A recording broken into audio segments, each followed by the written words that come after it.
ਸਤਿ ਸ਼੍ਰੀ ਅਕਾਲ ਜੀ ਸਾਰਿਆਂ ਨੂੰ। ਵਾਹਿਗੁਰੂ ਜੀ ਕਾ ਖਾਲਸਾ, ਵਾਹਿਗੁਰੂ ਜੀ ਕੀ ਫਤਿਹ। ਅੱਜ ਸਾਡੇ ਸਟੂਡੀਓ ਪਹੁੰਚੇ ਨੇ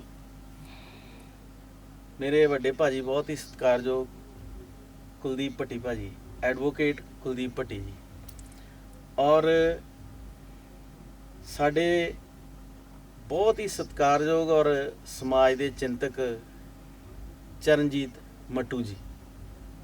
ਸਰ ਧੰਨਵਾਦ ਤੁਹਾਡਾ ਬਹੁਤ ਬਹੁਤ, ਤੁਸੀਂ ਕੀਮਤੀ ਟਾਈਮ ਸਾਨੂੰ ਦਿੱਤਾ। ਤੁਹਾਨੂੰ ਅੱਜ ਬੁਲਾਉਣ ਦਾ ਤੇ ਦਰਸ਼ਕਾਂ ਨੂੰ ਮਿਲਾਉਣ ਦਾ ਸਾਡਾ ਮਕਸਦ ਇਹ ਆ ਕਿ ਬਹੁਤ ਵੱਡਾ ਇੱਕ ਪੰਜਾਬ ਵਿੱਚ ਮੁੱਦਾ ਚੱਲ ਰਿਹਾ। ਕਾਫੀ ਦਿਨਾਂ ਤੋਂ ਅਸੀਂ ਵੀ ਵਾਚ ਕਰਦੇ ਹਾਂ, ਦੇਖਦੇ ਹਾਂ, ਵਿਚਰਦੇ ਵੀ ਹਾਂ ਲੋਕਾਂ 'ਚ, ਆਪਣੇ ਸਮਾਜ 'ਚ, ਤੇ ਲੋਕ ਪੂਰੀ ਤਰ੍ਹਾਂ ਸਮਝ ਹੀ ਨਹੀਂ ਪਾ ਰਹੇ ਕਈ ਤਾਂ ਕਿ ਅਸਲ ਮੁੱਦਾ ਹੈ ਕੀ ਆ, ਜੜ ਕੀ ਹੈ। ਰੌਲਾ ਤਾਂ ਸਾਰੇ ਹੀ ਸੁਣੀ ਜਾਂਦੇ ਆ। ਮੁੱਦਾ ਕੀ ਹੈ ਕਿ ਜਿਹੜਾ ਜਾਲੀ ਸਰਟੀਫਿਕੇਟ ਬਣਾ ਕੇ ਨੌਕਰੀਆਂ ਲੈ ਕੇ ਰਿਟਾਇਰਮੈਂਟ ਵੀ ਲੈ ਚੁੱਕੇ ਨੇ, ਉਹਨਾਂ ਲਈ ਸਾਡੇ ਸਮਾਜ ਦੇ ਆਗੂਆਂ ਵੱਲੋਂ ਇੱਕ ਮੁਹਿੰਮ ਜਿਹੜੀ ਛੇੜੀ ਗਈ ਆ ਕਿ ਉਹ ਨਸ਼ਰ ਕਰਨੇ ਨੇ। ਤੇ ਸ਼ੁਰੂ ਤੋਂ ਲੈ ਕੇ ਜਦੋਂ ਦਾ ਸੰਵਿਧਾਨ ਲਾਗੂ ਹੋਇਆ, ਮੈਨੂੰ ਲੱਗਦਾ ਉਦੋਂ ਤੋਂ ਲੈ ਕੇ ਹੀ ਧੱਕੇ ਹੁੰਦੇ ਆ ਰਹੇ ਨੇ ਸਮਾਜ ਨਾਲ, ਤੇ ਹੁਣ ਤਾਂ ਹੋਰ ਵੱਧ ਗਏ ਨੇ। ਤੇ ਉਹਨਾਂ ਨੂੰ ਲੈ ਕੇ ਆਪਾਂ ਅੱਜ ਤੁਹਾਡੇ ਨਾਲ ਕੁਝ ਚਰਚਾਵਾਂ ਕਰਨੀਆਂ, ਤੇ ਕਾਨੂੰਨੀ ਦਾਇਰੇ ਵਿੱਚ ਅਸੀਂ ਰਹਿ ਕੇ ਕੀ ਕਰ ਸਕਦੇ ਹਾਂ, ਤੇ ਕਿੱਦਾਂ ਸਾਨੂੰ ਵਿਚਰਨਾ ਚਾਹੀਦਾ, ਤੇ ਕਿੱਦਾਂ ਸਰਕਾਰ ਦੇ ਅੱਗੇ ਮੰਗਾਂ ਰੱਖਣੀਆਂ ਚਾਹੀਦੀਆਂ, ਉਹਦੇ ਲਈ ਆਪਾਂ ਭੱਟੀ ਸਾਹਿਬ ਨਾਲ ਚਰਚਾ ਕਰਾਂਗੇ। ਸੋ ਸਭ ਤੋਂ ਪਹਿਲਾਂ ਤਾਂ ਮੈਂ ਇਹ ਜਾਣਨਾ ਚਾਹੁੰਦਾ ਭਾਜੀ ਕਿ ਜਿਹੜਾ ਇਹ ਐਸਸੀ ਸਰਟੀਫਿਕੇਟ ਬਣਾ ਕੇ, ਪਹਿਲਾਂ ਸੁਣਦੇ ਸੀ ਕਿ ਕਿਸੇ ਨੇ ਜਾਲੀ ਸਰਟੀਫਿਕੇਟ ਬਣਾ ਲਿਆ, ਕਿਤੇ ਇੱਕ ਤਾਂ ਹੀ ਕੋਈ ਸੁਣਨ ਨੂੰ ਗੱਲ ਮਿਲਦੀ ਸੀ, ਤੇ ਹੁਣ ਤਾਂ ਇਹ ਮੁੱਦਾ ਖਿਲਰ ਚੁੱਕਾ। ਪਰ ਇਹ ਚਿਣਗ ਜਿਹੜੀ ਆ ਇਹ ਲੱਗੀ ਕਿੱਥੋਂ? ਦੇਖੋ, ਸਭ ਤੋਂ ਪਹਿਲਾਂ ਤਾਂ ਇਹ ਹੈ ਕਿ ਐਸਸੀ ਸਰਟੀਫਿਕੇਟ ਜਿਹੜਾ ਆ ਬਣਦਾ ਕਿੱਦਾਂ ਆ, ਜਿਹੜਾ ਕਿ ਪ੍ਰੋਸੈਸ ਹੈਗਾ। ਪ੍ਰੋਸੈਸ ਤਾਂ ਇਹ ਹੈ ਕਿ ਅੱਜ ਕੱਲ੍ਹ ਤਾਂ ਇਹ ਸੁਵਿਧਾ ਕੇਂਦਰ ਤੋਂ ਤੁਸੀਂ ਫਾਰਮ ਲਓ। ਤੋਂ ਪਹਿਲਾਂ ਕੀ ਸੀਗਾ, ਬਾਹਰ ਜਿਹੜੇ ਆਮ ਫਾਰਮ ਵੇਚਦੇ ਸੀਗੇ, ਕਰਕੇ ਜੋ ਗਵਰਨਮੈਂਟ ਦਾ ਫਾਰਮ ਹੁੰਦਾ ਸੀ ਉਹ ਫਾਰਮ ਵੇਚ ਕੇ ਤੇ ਉਹ ਭਰ ਕੇ ਨਾ, ਸਭ ਤੋਂ ਪਹਿਲਾਂ ਇੱਕ ਰਿਪੋਰਟ ਆਉਂਦੀ ਸੀਗੀ, ਉਹਦੇ ਉੱਤੇ ਲੰਬੜਦਾਰ ਦੀ ਮੋਹਰ ਲੱਗਣ ਤੋਂ ਬਾਅਦ ਪਟਵਾਰੀ ਦੀ। ਸਭ ਤੋਂ ਪਹਿਲਾਂ ਜਿੱਥੇ ਬੰਦਾ ਰਹਿੰਦਾ ਆ ਉਸ ਇਲਾਕੇ ਦਾ ਜਿਹੜਾ ਲੰਬੜਦਾਰ ਹੁੰਦਾ ਸੀਗਾ, ਉਹ ਇੱਕ ਉੱਤੇ ਸਟੈਂਪ ਲਗਾਉਂਦਾ ਸੀ ਕਿ ਮੈਂ ਨਾਲ ਲਿਖਦਾ ਸੀ ਕਿ ਮੈਂ ਇਹਨੂੰ ਜਾਤੀ ਤੌਰ ਤੇ ਜਾਣਦਾ ਹੈ, ਤੇ ਦੈਨ ਕਿ ਇਹਦੀ ਫਲਾਨੀ ਕਾਸਟ ਨਾਲ ਸੰਬੰਧ ਰੱਖਦਾ ਹੈ। ਉਸ ਤੋਂ ਬਾਅਦ ਉੱਤੇ ਪਟਵਾਰੀ ਇੱਕ ਰਿਪੋਰਟ ਕਰਦਾ ਸੀ ਲੰਬੜਦਾਰ ਦੀ ਰਿਪੋਰਟ ਦੇ ਨਾਲ ਦੇਖ ਕੇ, ਕਿਉਂਕਿ ਜੇ ਉਹਨੇ ਆਇਡੈਂਟੀਫਾਈ ਕਰਤਾ ਤੇ ਦੈਨ ਉਹਨੇ ਆਪਣੀ ਰਿਪੋਰਟ ਕਰਨੀ ਹੁੰਦੀ ਸੀ। ਉਸ ਤੋਂ ਬਾਅਦ ਉਹ ਤਹਿਸੀਲਦਾਰ ਸਾਹਿਬ ਕੋਲ ਜਾਂਦਾ ਸੀਗਾ, ਫਿਰ ਤਹਿਸੀਲਦਾਰ ਸਾਹਿਬ ਉੱਤੇ ਮੋਹਰ ਲਗਾਉਂਦੇ ਸੀ, ਦੈਨ ਉਹ ਸਰਟੀਫਿਕੇਟ ਐਸਸੀ ਸਰਟੀਫਿਕੇਟ ਜਿਹੜਾ ਇਸ਼ੂ ਹੁੰਦਾ ਸੀ। ਪਰ ਉਹਦੇ ਵਿੱਚ ਹੁੰਦਾ ਕੀ ਰਿਹਾ ਆ, ਜਿਹੜਾ ਕਿ ਜਿਹੜੇ ਜਾਲੀ ਸਰਟੀਫਿਕੇਟ ਬਣੇ ਨੇ, ਇਹ ਜਿਹੜਾ ਪ੍ਰੋਸੈਸ ਹੈਗਾ ਇਹਦਾ ਸਹੀ ਤਰੀਕੇ ਨਾਲ ਜਿਹੜਾ ਚੱਲਦਾ, ਦੈਨ ਉੱਥੇ ਕੀ ਹੁੰਦਾ ਆ, ਜਦੋਂ ਐਸਸੀ ਸਰਟੀਫਿਕੇਟ ਲਈ ਜਾਂਦਾ ਆ ਤੇ ਉਹ ਸਾਰੀ ਮਿਲੀ ਭੁਗਤ ਹੁੰਦੀ ਆ, ਪੈਸੇ ਧੇਲੇ ਦੇ ਕੇ ਥੱਲਿਓਂ ਸਰਟੀਫਿਕੇਟ ਜਿਹੜਾ ਆ ਉਹ ਲੰਬੜਦਾਰ ਦੀ ਵੀ ਮੋਹਰ ਨਕਲੀ ਹੁੰਦੀ ਆ, ਉੱਪਰ ਜਾ ਕੇ ਤਹਿਸੀਲਦਾਰ ਨੂੰ ਕਹਿ ਕੇ, ਪਟਵਾਰੀ ਨੂੰ ਕਹਿ ਕੇ ਲਵਾ ਕੇ, ਤੋਂ ਜਿਹੜੇ ਡਿਪਾਰਟਮੈਂਟ 'ਚ ਉਹਨੇ ਦੇਣੀ ਹੁੰਦੀ ਆ ਜੋਬ ਲਈ, ਪਹਿਲਾਂ ਹੀ ਉਹਨਾਂ ਨੇ ਸੈਟਿੰਗਮੈਂਟ ਕੀਤੀ ਹੁੰਦੀ ਕਿ ਡਿਪਾਰਟਮੈਂਟ ਦੇ ਵਿੱਚ ਮੈਂ ਸਰਟੀਫਿਕੇਟ ਲੈ ਕੇ ਆਵਾਂਗਾ, ਬਣਾ ਕੇ ਸੈਟਿੰਗਮੈਂਟ ਕੀਤੀ ਹੁੰਦੀ, ਉਹ ਜੋਬ ਲੈ ਜਾਂਦਾ। ਸੋ ਇਹ ਹੌਲੀ ਹੌਲੀ ਮੁੱਦਾ ਭਖਦਾ ਨਾ ਪੰਜਾਬ ਦੇ ਵਿੱਚ। ਈਵਨ ਕਿ ਸਭ ਤੋਂ ਪਹਿਲਾਂ ਇਸ਼ੂ ਆਇਆ ਸੀ ਬੰਬੇ ਦੇ ਵਿੱਚ 2004 ਦੇ ਵਿੱਚ, ਜਿਹੜਾ ਕਿ ਮੁੱਦਾ ਭਖਦਾ ਸੁਪਰੀਮ ਕੋਰਟ ਤੱਕ, ਮਾਨਯੋਗ ਅਦਾਲਤ ਦੇ ਵਿੱਚ ਜਦੋਂ ਸੁਪਰੀਮ ਕੋਰਟ ਦੇ ਵਿੱਚ ਗਿਆ ਤਾਂ ਉਹਦੇ ਵਿੱਚ ਇੱਕ ਆਇਆ ਸੀ ਕਿ ਇਹ ਜਿਹੜੇ ਐਸਸੀ ਸਰਟੀਫਿਕੇਟ ਬਣਾ ਰਹੇ ਨੇ ਉਹਨਾਂ ਨੂੰ ਸਜ਼ਾਵਾਂ ਵੀ ਦਿੱਤੀਆਂ ਜਾਣੀਆਂ ਚਾਹੀਦੀਆਂ ਔਰ ਪ੍ਰੋਪਰਟੀ ਵੀ ਜ਼ਬਤ ਹੋਣੀ ਚਾਹੀਦੀ ਆ।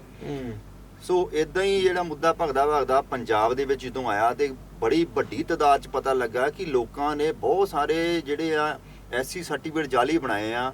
ਉਹਦੇ ਨਾਲ ਜਿਹੜਾ ਐਸਸੀ ਸਮਾਜ ਨੂੰ ਬਹੁਤ ਵੱਡਾ ਝਟਕਾ ਲੱਗਾ, ਕਿਉਂਕਿ ਇਹ ਸਮਾਜ ਦੇ ਵਿੱਚ ਦੇਖੋ ਇੰਨੀਆਂ ਜੋਬ ਮਿਲਦੀਆਂ, ਈਵਨ ਕਿ ਜਿਵੇਂ ਖਬਰ ਸੁਣਨ ਨੂੰ ਆਈ ਕਿ 3500 ਤੋਂ ਵੱਧ ਹੋ ਗਏ ਨੇ, ਔਰ ਮੰਨ ਲਓ 3500 ਲਾ ਲਓ, 3500 ਜੇ ਘਰਾਂ ਦੇ ਵਿੱਚ ਜੋਬ ਮਿਲਦੀ ਤਾਂ ਅੱਜ ਕਿੰਨੇ ਲੋਕ ਉਹਨਾਂ ਦੇ ਘਰਾਂ ਵਿੱਚ ਵਧੀਆ ਰੋਟੀ ਪਾਣੀ ਬਣਨਾ ਸੀ, ਉਹਨਾਂ ਦੇ ਬੱਚੇ ਅੱਛੇ ਸਕੂਲਾਂ ਵਿੱਚ ਜਾਣੇ ਸੀ। ਜੀ ਇੱਕ ਜਿਹੜਾ ਸੰਵਿਧਾਨ ਦੇ ਮੁਤਾਬਕ ਜਿਹੜੀ ਸਮਾਨਤਾ ਜਿਹੜੀ ਆਉਣ ਦਾ ਇੱਕ ਜਰੀਆ ਹੈਗਾ ਇਹ, ਜੋ ਬਾਬਾ ਸਾਹਿਬ ਅੰਬੇਡਕਰ ਨੇ ਸਾਨੂੰ ਲੈ ਕੇ ਦਿੱਤਾ। ਇਹ 3500 ਟੋਟਲ ਫਿਗਰ ਆ ਜਾਂ ਅਰਾਊਂਡ? ਨਹੀਂ, ਇਹ ਕਹਿ ਰਹੇ ਨੇ, ਦੇਖੋ ਜੋ ਨਿਊਜ਼ ਆ ਰਹੀ ਹੈ ਐਜ਼ ਪਰ ਗਵਰਨਮੈਂਟ ਜਾਂ ਸਾਡੇ ਪ੍ਰੋਫੈਸਰ ਹਰਨੇਕ ਸਿੰਘ ਜੀ ਜਿਨ੍ਹਾਂ ਨੇ ਰਿਜ਼ਰਵੇਸ਼ਨ ਚੋਰ ਫੜੋ ਮੋਰਚਾ ਜਿਹੜਾ ਇੱਕ ਬਣਾਇਆ ਹੈਗਾ, ਉਹਦੇ ਜ਼ਰੀਏ ਜਿਹੜੀ ਨਿਊਜ਼ ਆ ਰਹੀ ਹੈ ਉਹ ਤੇ ਇਹ ਹੈ ਕਿ 3500 ਹੈ, ਪਰ ਹਾਲੇ ਜਿਹੜਾ ਆ ਕੁਝ ਜ਼ਿਲ੍ਹੇ ਅੰਡਰ ਪ੍ਰੋਸੈਸ ਹੈਗੇ ਆ ਜਿਨ੍ਹਾਂ ਦਾ ਹਾਲੇ ਇਨਵੈਸਟੀਗੇਸ਼ਨ ਜਾਰੀ ਆ। ਹੋ ਸਕਦਾ ਇਹ ਬਹੁਤ ਦੂਰ ਤੱਕ ਵੱਧ ਸਕਦਾ। ਇਹ ਬੜਾ ਵੱਡਾ ਇਸ਼ੂ ਆ ਅੱਜ ਪੰਜਾਬ ਦਾ, ਸਭ ਤੋਂ ਮੈਨੂੰ ਲੱਗਦਾ ਮਗਧਾ ਜਿਹੜਾ ਕਹਿ ਸਕਦੇ ਆ ਇਸ਼ੂ ਇਸ ਟਾਈਮ ਚੱਲ ਰਿਹਾ। ਔਰ ਚੰਡੀਗੜ੍ਹ ਧਰਨਾ ਵੀ ਪੱਕਾ ਮੋਰਚਾ ਲੱਗਾ, ਪ੍ਰੋਫੈਸਰ ਹਰਨੇਕ ਸਿੰਘ ਜੀ ਹੁਣੀ ਜਿਹੜੇ ਸੂਬਾ ਪ੍ਰਧਾਨ ਨੇ ਉਹਨਾਂ ਦੀ ਅਗਵਾਈ ਹੇਠ, ਤੇ ਉਹਨਾਂ ਦੇ ਜਿਹੜੇ ਐਕਟਿਵ ਮੈਂਬਰ ਕਹਿ ਸਕਦੇ ਹਾਂ ਅਸੀਂ, ਜਾਂ ਜਿਹੜੇ ਦੁਆਬੇ ਨੂੰ ਲੀਡ ਕਰ ਰਹੇ ਨੇ ਸਾਡੇ ਮੱਟੂ ਸਾਹਿਬ ਜੀ, ਇਹਨਾਂ ਦਾ ਵੀ ਮੈਂ ਕਹਿੰਦਾ ਬੜਾ ਵੱਡਾ ਯੋਗਦਾਨ ਆ ਵੀ ਜਿਹੜਾ ਇਹ ਮੁੱਦੇ ਨੂੰ ਇੱਥੋਂ ਲੋਕਾਂ ਤੱਕ ਲੈ ਕੇ ਆ ਰਹੇ ਨੇ। ਮੈਂ ਤੁਹਾਨੂੰ ਇਹ ਜਾਣਨਾ ਚਾਹੁੰਦਾ ਦੂਸਰੀ ਗੱਲ ਵੀ ਅਗਰ ਐਸੀ ਸਰਟੀਫਿਕੇਟ ਬਣਾ ਕੇ ਕਿਸੇ ਨੇ 30 35 40 ਸਾਲ ਨੌਕਰੀ ਕਰ ਲਈ ਆ, ਅੱਜ ਉਹ ਰਿਟਾਇਰ ਵੀ ਹੋ ਗਿਆ, ਕੀ ਪਤਾ ਲੱਗਣ ਤੇ ਹੁਣ ਉਹਦੇ ਉੱਤੇ ਕੋਈ ਕਾਨੂੰਨੀ ਕਾਰਵਾਈ ਬਣਦੀ ਆ, ਹੋਣੀ ਚਾਹੀਦੀ ਆ, ਜਾਂ ਕੀ ਇਹਦੀਆਂ ਧਾਰਾਵਾਂ ਕੀ ਹੋ ਸਕਦਾ? ਦੇਖੋ ਬੜਾ ਅੱਛਾ ਸਵਾਲ ਆ ਤੁਹਾਡਾ। ਜਿਵੇਂ ਕਿ ਸਾਡਾ ਕਾਨੂੰਨ ਹੀ ਕਹਿੰਦਾ ਆ ਜੇ ਕੋਈ ਜਾਲੀ ਸਰਟੀਫਿਕੇਟ ਬਣਾਉਂਦਾ ਆ ਜਾਂ ਸਰਕਾਰ ਦੇ ਨਾਲ ਧੋਖਾ ਕਰਦਾ ਆ 420 ਜਿਹੜੀ ਆ IPC ਉੱਥੇ ਖੜ ਜਾਂਦੀ ਆ। ਅਗਰ ਉਹ ਜਾਲੀ ਸਰਟੀਫਿਕੇਟ ਸਾਬਤ ਹੁੰਦਾ ਆ ਤੇ 465 68 ਜਿਹੜੀ ਆ ਤੇ ਉਹਦੇ ਨਾਲ ਜਿਹੜੇ ਬੰਦੇ ਨੇ ਬਣਾਇਆ ਵਾ ਥੱਲਿਓਂ ਉਹਦੇ ਵਿੱਚ ਸਾਥ ਦਿੱਤਾ ਆ, ਜਿਵੇਂ ਕਿ ਲੰਬੜਦਾਰ ਜਾਂ ਤਹਿਸੀਲਦਾਰ ਸਾਹਿਬ ਜਾਂ ਪਟਵਾਰੀ ਕੋਈ ਵੀ ਹੋ ਗਿਆ, ਤੇ 120 ਦੇ ਤਹਿਤ ਜਿਹੜੀ IPC ਦੇ ਵਿੱਚ ਸਾਰੇ ਹੀ ਉਹ ਜ਼ਿੰਮੇਵਾਰ ਹੈਗੇ ਆ। तो ਉਹਦੇ ਤਹਿਤ ਜਿਹੜੀਆਂ ਸਜ਼ਾਵਾਂ ਬਣਦੀਆਂ ਆ ਉਹ ਮਿਲਣੀਆਂ ਵੀ ਚਾਹੀਦੀਆਂ ਔਰ ਉਹਨਾਂ ਦੀ ਪ੍ਰਾਪਰਟੀ ਵੀ ਜ਼ਬਤ ਹੋਣੀ ਚਾਹੀਦੀ ਜੋ ਉਹਨੇ ਗਵਰਨਮੈਂਟ ਨਾਲ ਧੋਖਾ ਖਾ ਕੇ ਹੜਪ ਕੀਤੀ ਹੈਗੀ ਆ ਪ੍ਰਾਪਰਟੀ। ਔਰ ਇੱਕ ਜਿਹੜਾ ਹੱਕ ਜਿਹੜਾ ਇੱਕ ਸ਼ਡਿਊਲ ਕਾਸਟ ਦਾ ਹੱਕ ਜਿਹੜਾ ਉਹਨੇ ਮਾਰਿਆ ਆ ਉਹਦੇ ਉੱਤੇ ਮੁੜ ਕੇ ਜਿਵੇਂ ਕਿ ਆਪਾਂ ਦੇਖਿਆ ਹੈ ਕਿ ਆਪਣੇ ਆਪ ਨੂੰ ਜਾਤ ਦੇ ਬੜੇ ਘੜਮ ਚੌਧਰੀ ਜਿਹੜੇ ਦੱਸਦੇ ਨੇ, ਪਰ ਉਹ ਇਹ ਨਹੀਂ ਸੋਚਦੇ ਕਿ ਤੁਸੀਂ ਇੱਕ ਸ਼ਡਿਊਲ ਕਾਸਟਾਂ ਦਾ ਹੱਕ ਮਾਰਦੇ ਹੋ ਔਰ ਆਪਣੇ ਆਪ ਨੂੰ ਬਹੁਤ ਵੱਡੇ ਲੈਵਲ ਦਾ ਦੱਸਦੇ ਹੋ। ਸੋ ਇਹ ਵੀ ਇੱਕ ਮੁੱਦਾ ਜਿਹੜਾ ਆ ਉਹ ਦੇਖਣਾ ਚਾਹੀਦਾ ਹੈ ਕਿ ਉਹਨਾਂ ਦੀ ਜਿਹੜੀ ਆ ਮੈਂਟੈਲਿਟੀ ਜਿਹੜੀ ਆ ਉਹ ਕਿੱਥੇ ਤੱਕ ਹੈਗੀ ਆ, ਕਿਉਂਕਿ ਸਾਨੂੰ ਜਦੋਂ ਰਿਜ਼ਰਵੇਸ਼ਨ ਮਿਲੀ ਸੀਗੀ ਐਜ਼ ਪਰ ਕਨਸਟੀਟਿਊਸ਼ਨ ਜਾਂ ਬਾਬਾ ਸਾਹਿਬ ਅੰਬੇਡਕਰ ਨੇ ਜਿਹੜਾ ਇਹਦੇ ਲਈ ਸੰਘਰਸ਼ ਕੀਤਾ ਸੀ ਉਹ ਇਹ ਸੀਗਾ ਕਿ ਮਾਨ ਸਨਮਾਨ ਲਈ, ਪਰ ਉਹ ਸਾਡਾ ਹੀ ਹੱਕ ਖਾ ਕੇ ਸਾਨੂੰ ਹੀ ਅੱਖਾਂ ਦਿਖਾਉਂਦੇ ਨੇ। ਔਰ ਜਿਹੜੀ ਦੇਖੋ ਸਿੱਖ ਗੁਰੂਆਂ ਦੀ ਜਿਹੜੀ ਸੋਚ ਸੀਗੀ ਮਾਨਸ ਕੀ ਜਾਤ ਸਭੇ ਕੋ ਏਕ ਪਹਿਚਾਨੋ, ਉਹ ਕਹਿੰਦੇ ਅਸੀਂ ਪੜਿਆ ਤਾਂ ਹੈਗਾ ਪਰ ਇਹਨੂੰ ਮੰਨਣਾ ਨਹੀਂ ਹੈਗਾ।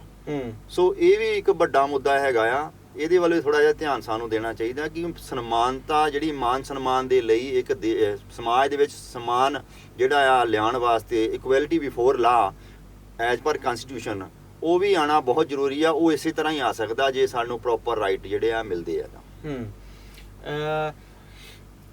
ਇਸੇ ਮੁੱਦੇ ਨੂੰ ਲੈ ਕੇ ਥੋੜੇ ਦਿਨ ਪਹਿਲਾਂ ਜਿਹੜੀ ਬੰਦ ਦੀ ਕਾਲ ਦਿੱਤੀ ਗਈ ਸੀ ਸਰ ਮੱਟੂ ਸਰ, ਹਾਂਜੀ, ਤੇ ਲੋਕਾਂ 'ਚ ਬੜਾ ਉਤਸ਼ਾਹ ਸੀਗਾ।